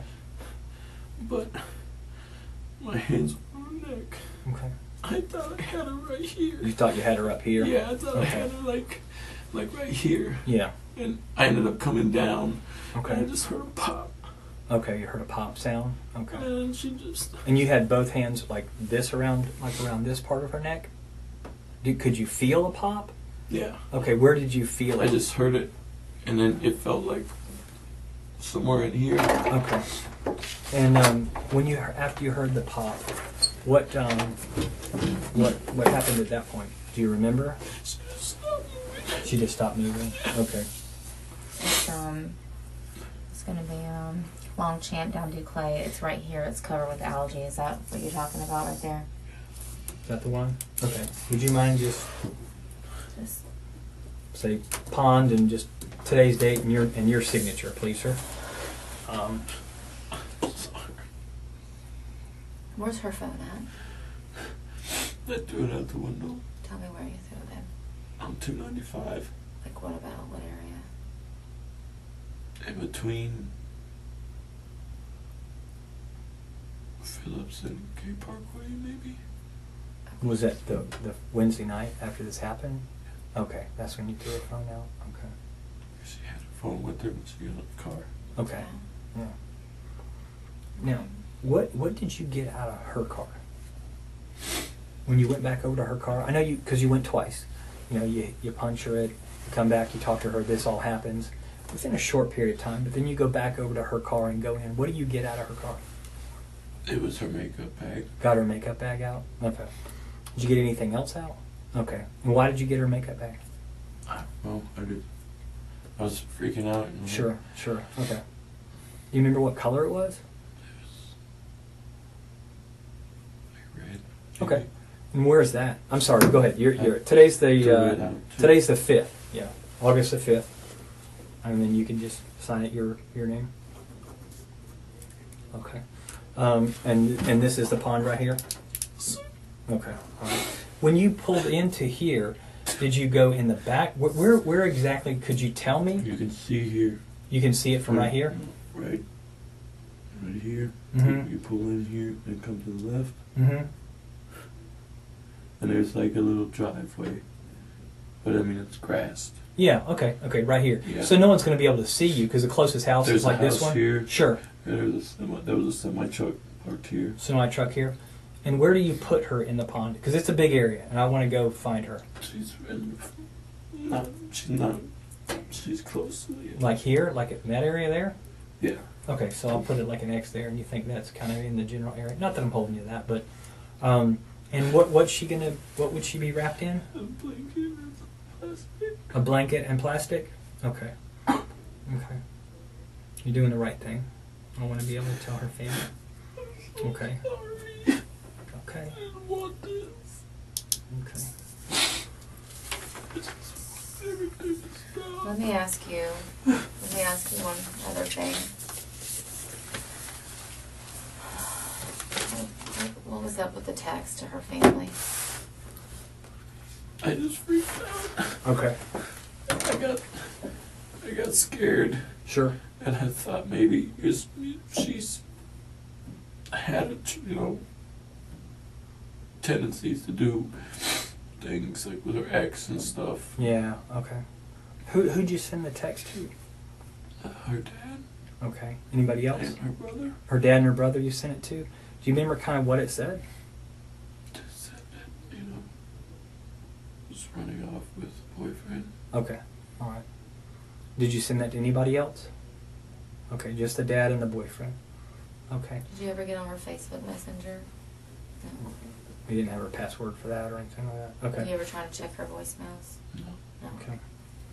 And when you left from there, after you sent the text messages, you get back up onto 295 and you are heading down, and then somewhere you said maybe Phillips and Park came out. It was somewhere by the construction. By the construction area. If you're driving, do you throw it out your driver's side or the passenger side or something else? On my side. Your driver's side, okay. And Phillips, and where do you think? Phillips, somewhere between Phillips and Gate Parkway. And Gate Parkway, okay. On 95. Yeah. Okay. And her clothes you threw out today when you were going, because you said her clothes, you had taken her clothes off of her when you tried to burn her. And you threw those out the window as well. Was that like on the highway or a street or something else, or do you remember? It was on the highway sometime this morning. Early this morning? On the way out. Okay. What time do you think you went over there this morning? You said about 6:30 this morning? Okay. Okay. Now, I appreciate you being honest. I appreciate you being honest. Okay? You know, you... Okay. She just wouldn't let go of me. And we went back and forth. And then I finally just swung her around. Yeah. And you heard the pop in her neck. And when you got back, you got out and you got the bag. You got back in the driver's side. Where is she in the car at that point when you leave there? She's just laying in the back seat. Okay. So, do you think you broke her neck? I guess. Because you said when you were squeezing her, that's when you heard the pop, and then after that she didn't move anymore. Okay. I'm assuming, I'm not a doctor, but I'm assuming that will be okay. Is there anything maybe I forgot to ask you? Is there anything else you want to tell me? I didn't mean to. Okay. I wasn't going there to. You weren't going there to try to hurt her. No. Okay. Like I said, we hung out for.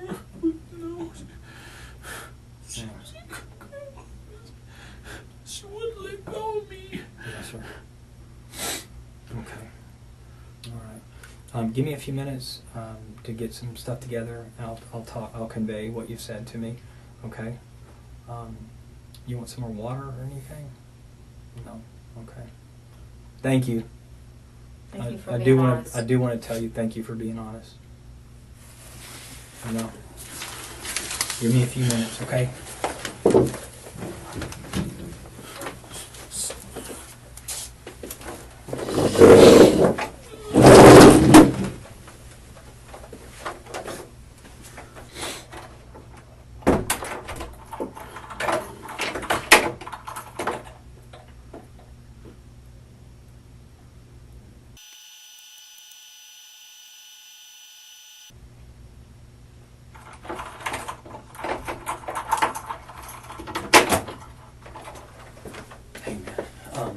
I wanted to just kind of clarify something with you real quick, can I? Okay. When you, and I appreciate you just being honest about everything, and we're going to work on now going and finding her. Whenever she starts grabbing you in the car, I know she slaps you. Does she do anything else? She slaps me. Okay. She tries to slap me again. Okay. And I kind of grab her hand. Yes, sir. And I was the one who opened the door the first time. Okay. Pushed open. I was going to try to push her out. Okay.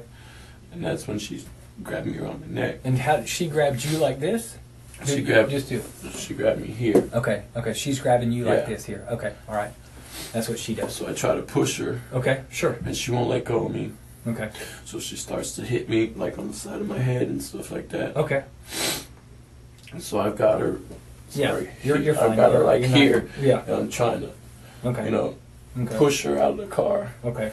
And then she just keeps hitting me. Okay. And I swing her towards the back of the back seat. Okay. So if you're, we're both sitting in the car. You're here. This is the back seat, right? So you're sitting here, and she's on this side, and you're doing that, and you're trying to push her out. And I then open the door. You open the door, okay. And then I'll just do it like this. And then if this is you, and this is her, you're grabbing. Well, here, just show me. Will you show me kind of what happened? Best you can. Don't. I mean, are you okay? Do this for a second.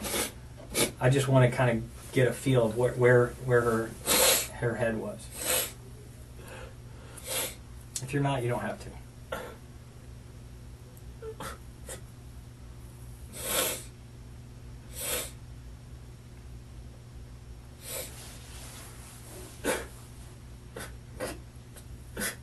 Can do it.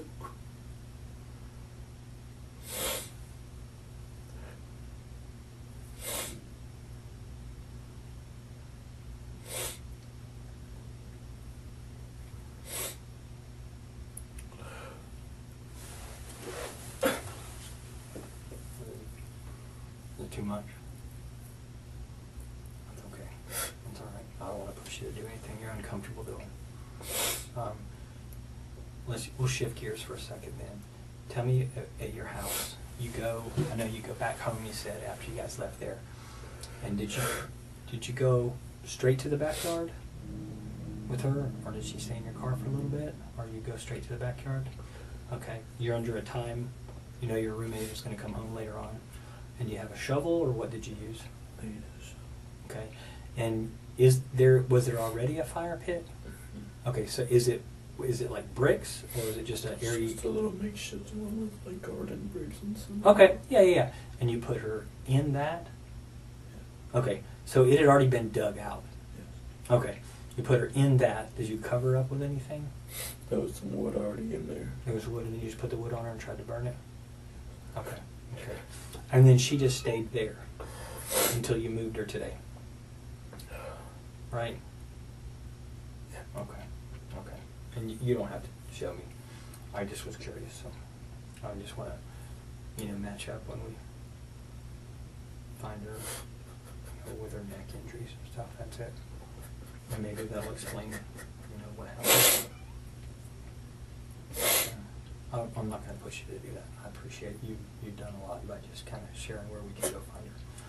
We're working on a team now that's going to be able to go do that, okay? And I'm conveying to the state attorney all the statements and everything that you've made, right?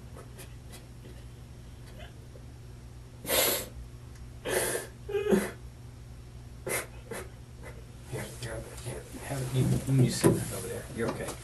Just for a minute. I'm going to go out there and finish talking to her. No, don't. I don't want you. You did. You did great. Okay?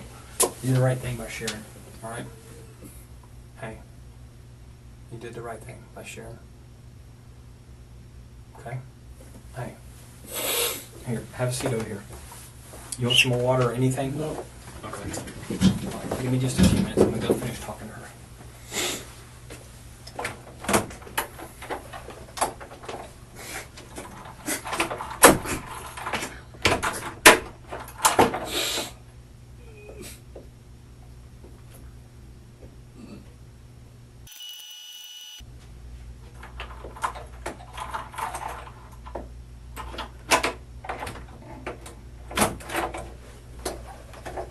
Excuse me, sir. Hey, just stand over there and take some photographs of you. Just stand right here. I'm gonna just take some overall photographs. Take your hands out of your pocket and just take an overall photograph.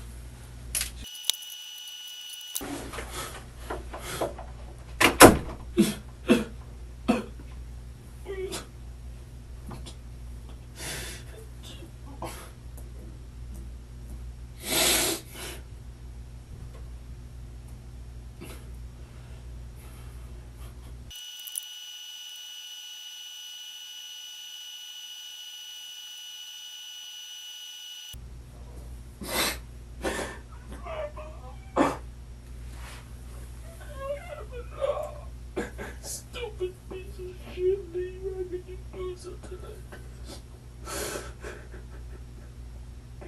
Fucking deserve. God damn it, man. I'm sorry, man.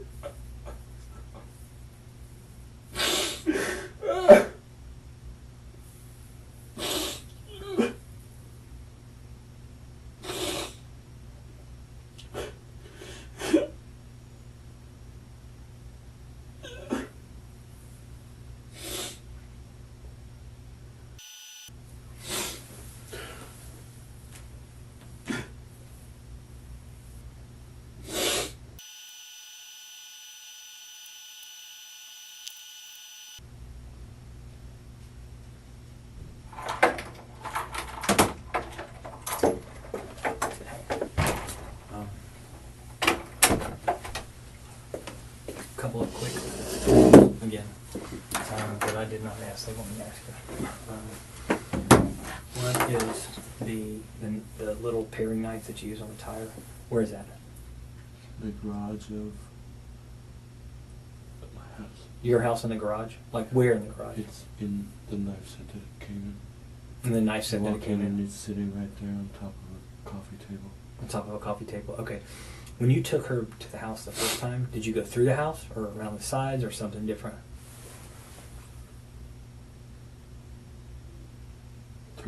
Through the house. Okay, went through the house.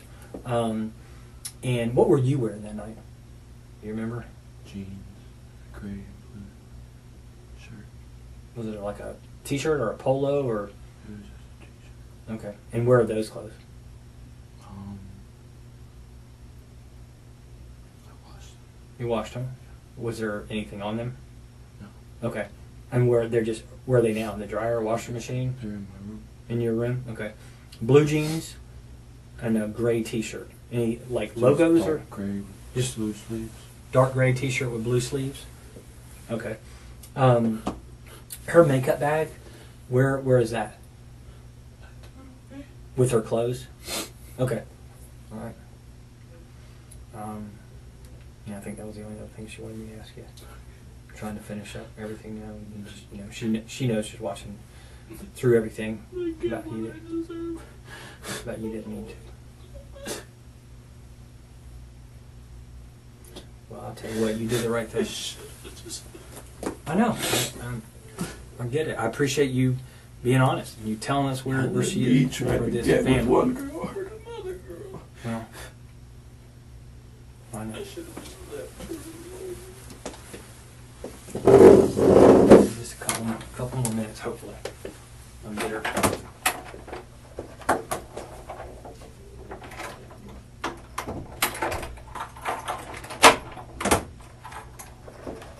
Lee, can I ask you one more thing, buddy? I just have to, I need to know. You said you did this morning. Did you take your phone with you? Where was the phone at? Did you stop by Bonefish? This morning? You left it at your house? Oh, okay. Alright, well that makes sense. I was just wondering. Okay. Anything you want me to tell her, Mom? Okay. Do you have family here? Does your mom live here? She lives in McClenny.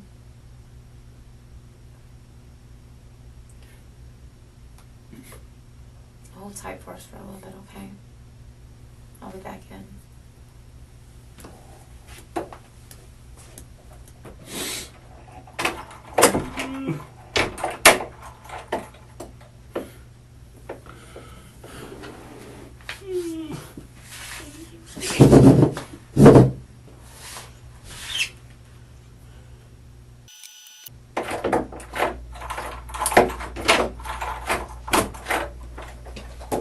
Excuse me. Let me get a few more photographs of your hands. Just your hands on. You can stand over here.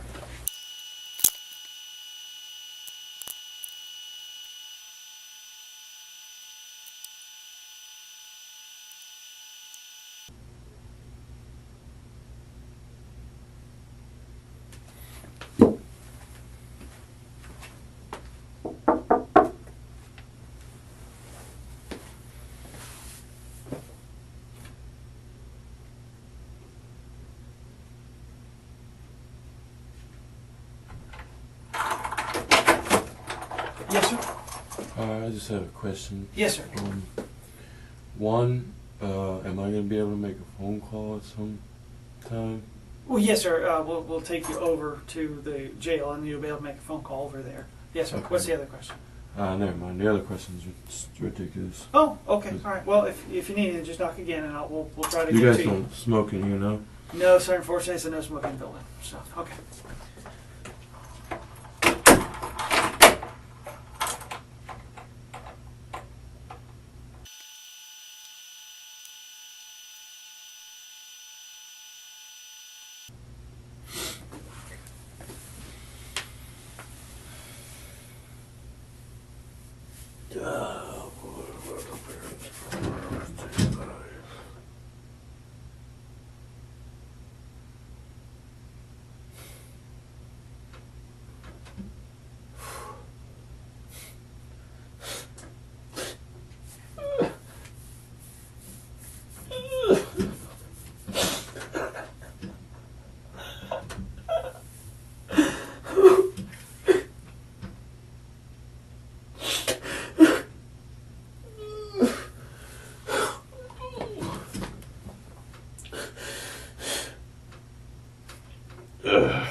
Damn it, man. Are you stupid?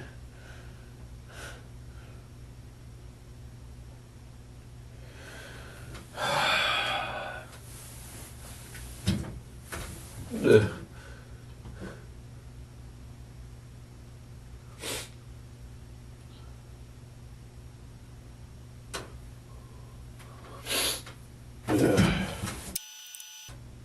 should have realized you never loved me.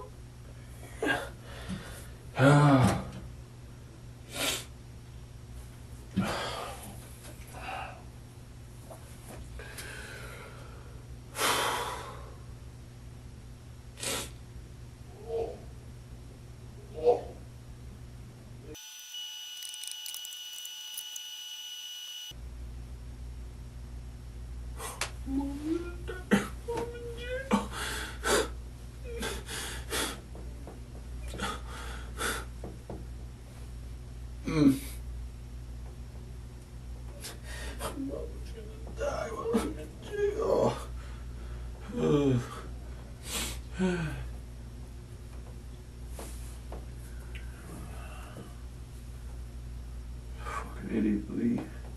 Fucking stupid.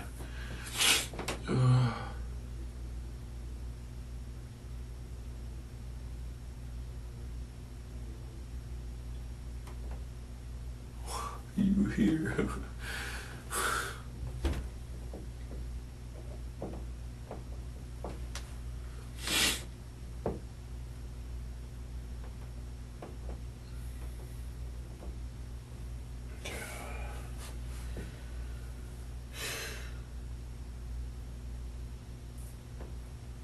Jeez.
It's so stupid. Oh, fucking.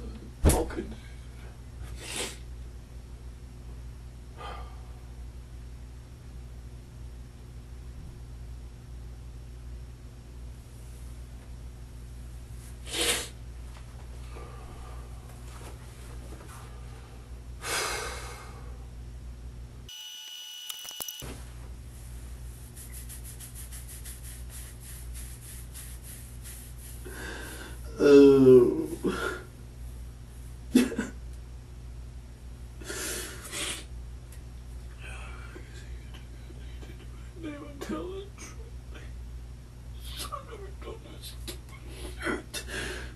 Oh, no.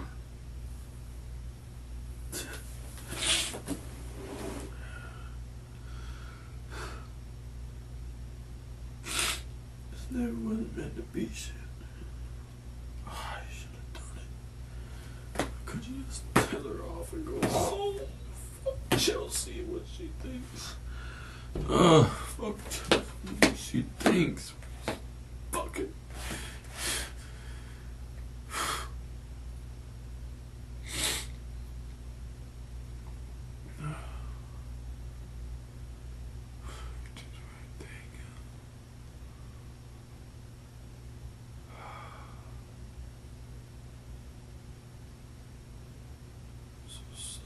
It's gold.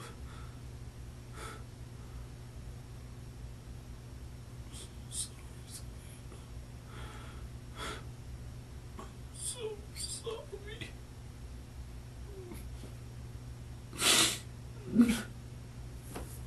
Stop. Dad's fucking killed in jail.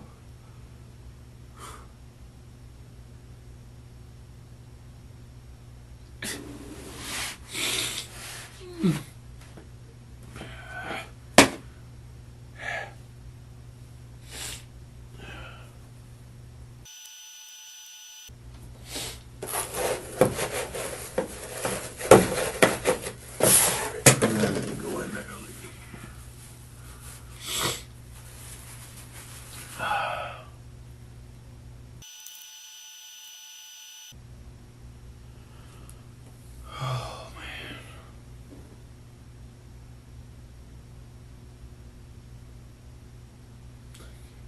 killed somebody. Oh.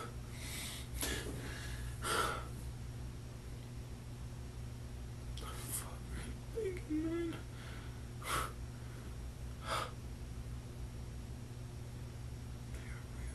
Shit. I'm not nice to you. For somebody who was a bitch to you. How does that make any sense?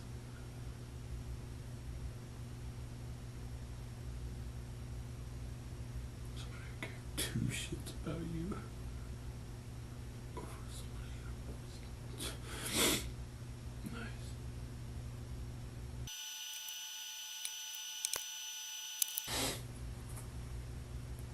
Last time you get to wear a chef coat.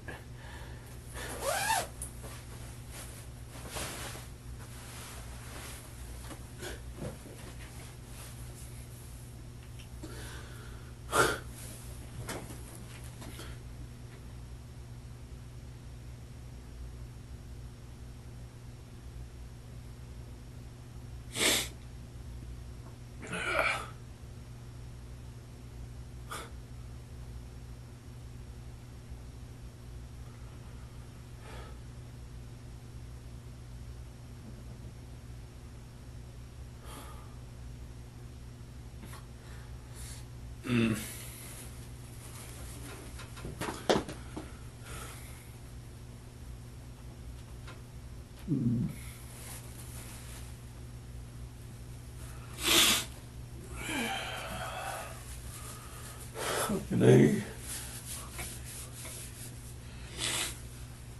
What you did, Lee. What you did.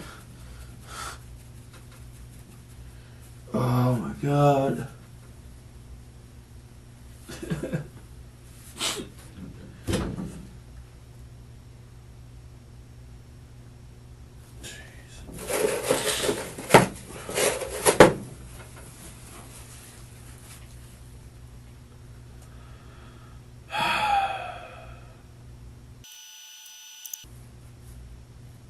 Not supposed to be you. This is not supposed to be you, Lee. It's supposed to make something of your fucking life.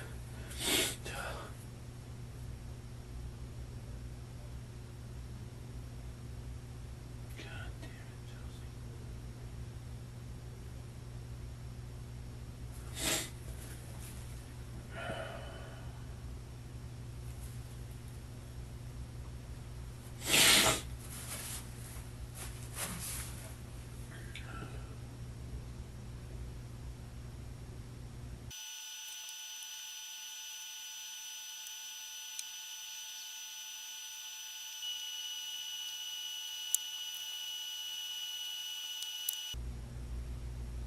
Everything.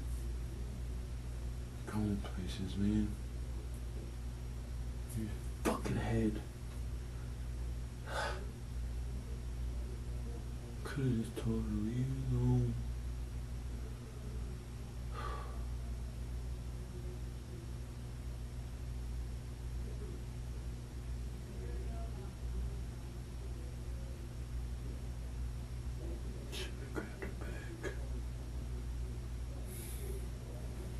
Shouldn't have grabbed her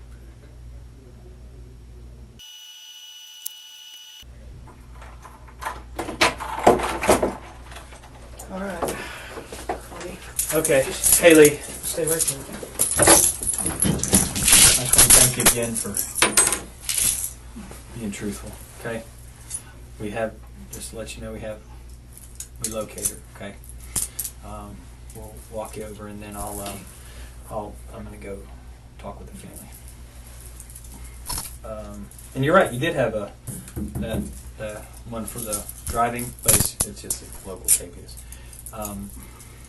So the deal from here is you'll be booked in tonight, and then you'll make the first appearance tomorrow, depending on what time you get in or how full they are. It'll be first thing in the morning or the afternoon. Probably the afternoon at this time is what I'm thinking. And then at that point, you'll get to see the judge, and then you'll be assigned an attorney. But tonight you should be able to make your piece about a phone call. Okay. Did you need to ask him? Yeah, one other thing I just didn't want to bug you a minute ago. I was out there talking with her. One of the things I wanted to find out, thank you, is y'all argued in the car initially first. Was she starting to strangle you or put her hands on you in any way, or you and her, before you got out and did that to her tire, or was that only after you got back in the car? It was after. After, okay. So none of that happened before. It was just basically you telling her to leave you alone, and she wasn't just going back and forth. Okay. About the whole thing. Okay. All right. Okay. Thank you. I just wanted to clarify that for the state of truth. All right.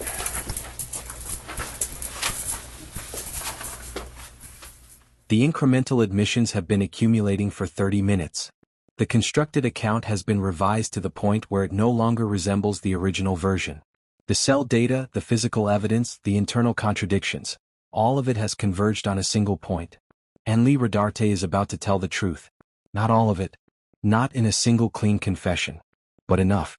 In the specific, painful, psychologically revealing way that guilty people tell the truth when they have run completely out of other options.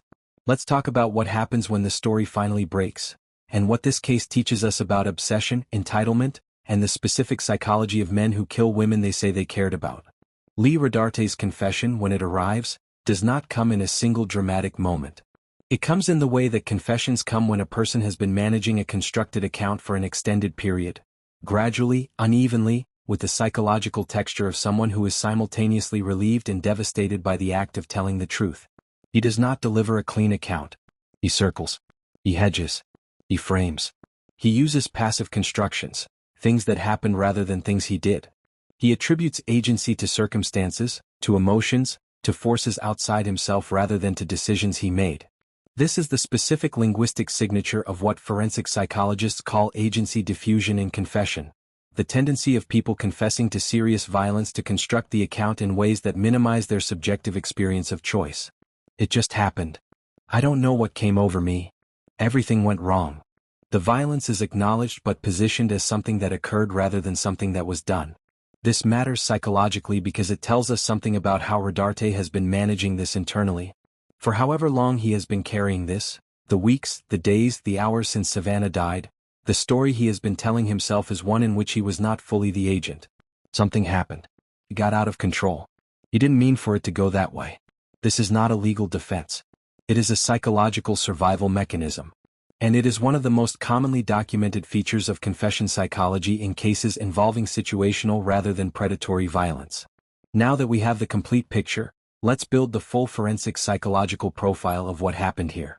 Lee Rodarte developed what researchers classify as limerence toward Savannah Gold, a term coined by psychologist Dorothy Tenov to describe an involuntary state of intense romantic obsession that is specifically characterized by the desperate need for reciprocation and by the intrusive, uncontrollable nature of the attachment. Limerence differs from ordinary romantic interest in specific ways. It is consuming. It generates involuntary intrusive thoughts about the object of attachment. It produces extreme sensitivity to any signal of reciprocation. The smallest gesture of warmth becomes evidence of mutual feeling. And crucially, it is experienced by the person in its grip as something happening to them rather than something they are choosing. This framing, I can't help how I feel, these feelings are overwhelming me, I didn't choose this, is psychologically real. The limerent person genuinely experiences their obsession as involuntary. But it is also, in cases where it becomes dangerous, the precondition for one of the most insidious forms of entitlement, the belief that the intensity of your feelings creates a claim on the other person. Rodarte's feelings for Savannah, by the picture that emerges in this interrogation, had reached this level. He cared about her, in the specific, consuming, invasive way that is more about what she represented to him than about who she actually was. And when the reality of her actual feelings, which may not have matched his, became unavoidable, the result was catastrophic. The psychological mechanism that connects intense, unrequited romantic obsession to violence is not complicated, but it is often misunderstood. It is not that the rejected pursuer becomes angry and wants to harm the person who rejected them, though that element is sometimes present. It is more specific than that. It is that the rejected pursuer has constructed an entire internal world in which the other person occupies a central role, and the rejection does not just hurt, it destroys the internal world. The self that was organized around the possibility of this relationship has nowhere to exist anymore. In people with poor emotional regulation, limited coping resources, and a history of using controlling behavior to manage anxiety, the destruction of that internal world can produce a crisis that results in violence. Not because they want to hurt the person, but because in that moment, the other person has become the agent of their annihilation. And the response to annihilation in people who lack better tools is sometimes to annihilate back. This is not a justification. It is a psychological explanation for a pattern that appears repeatedly in intimate partner homicide and rejected pursuer homicide research. The FBI's data on this category of violence shows consistent patterns.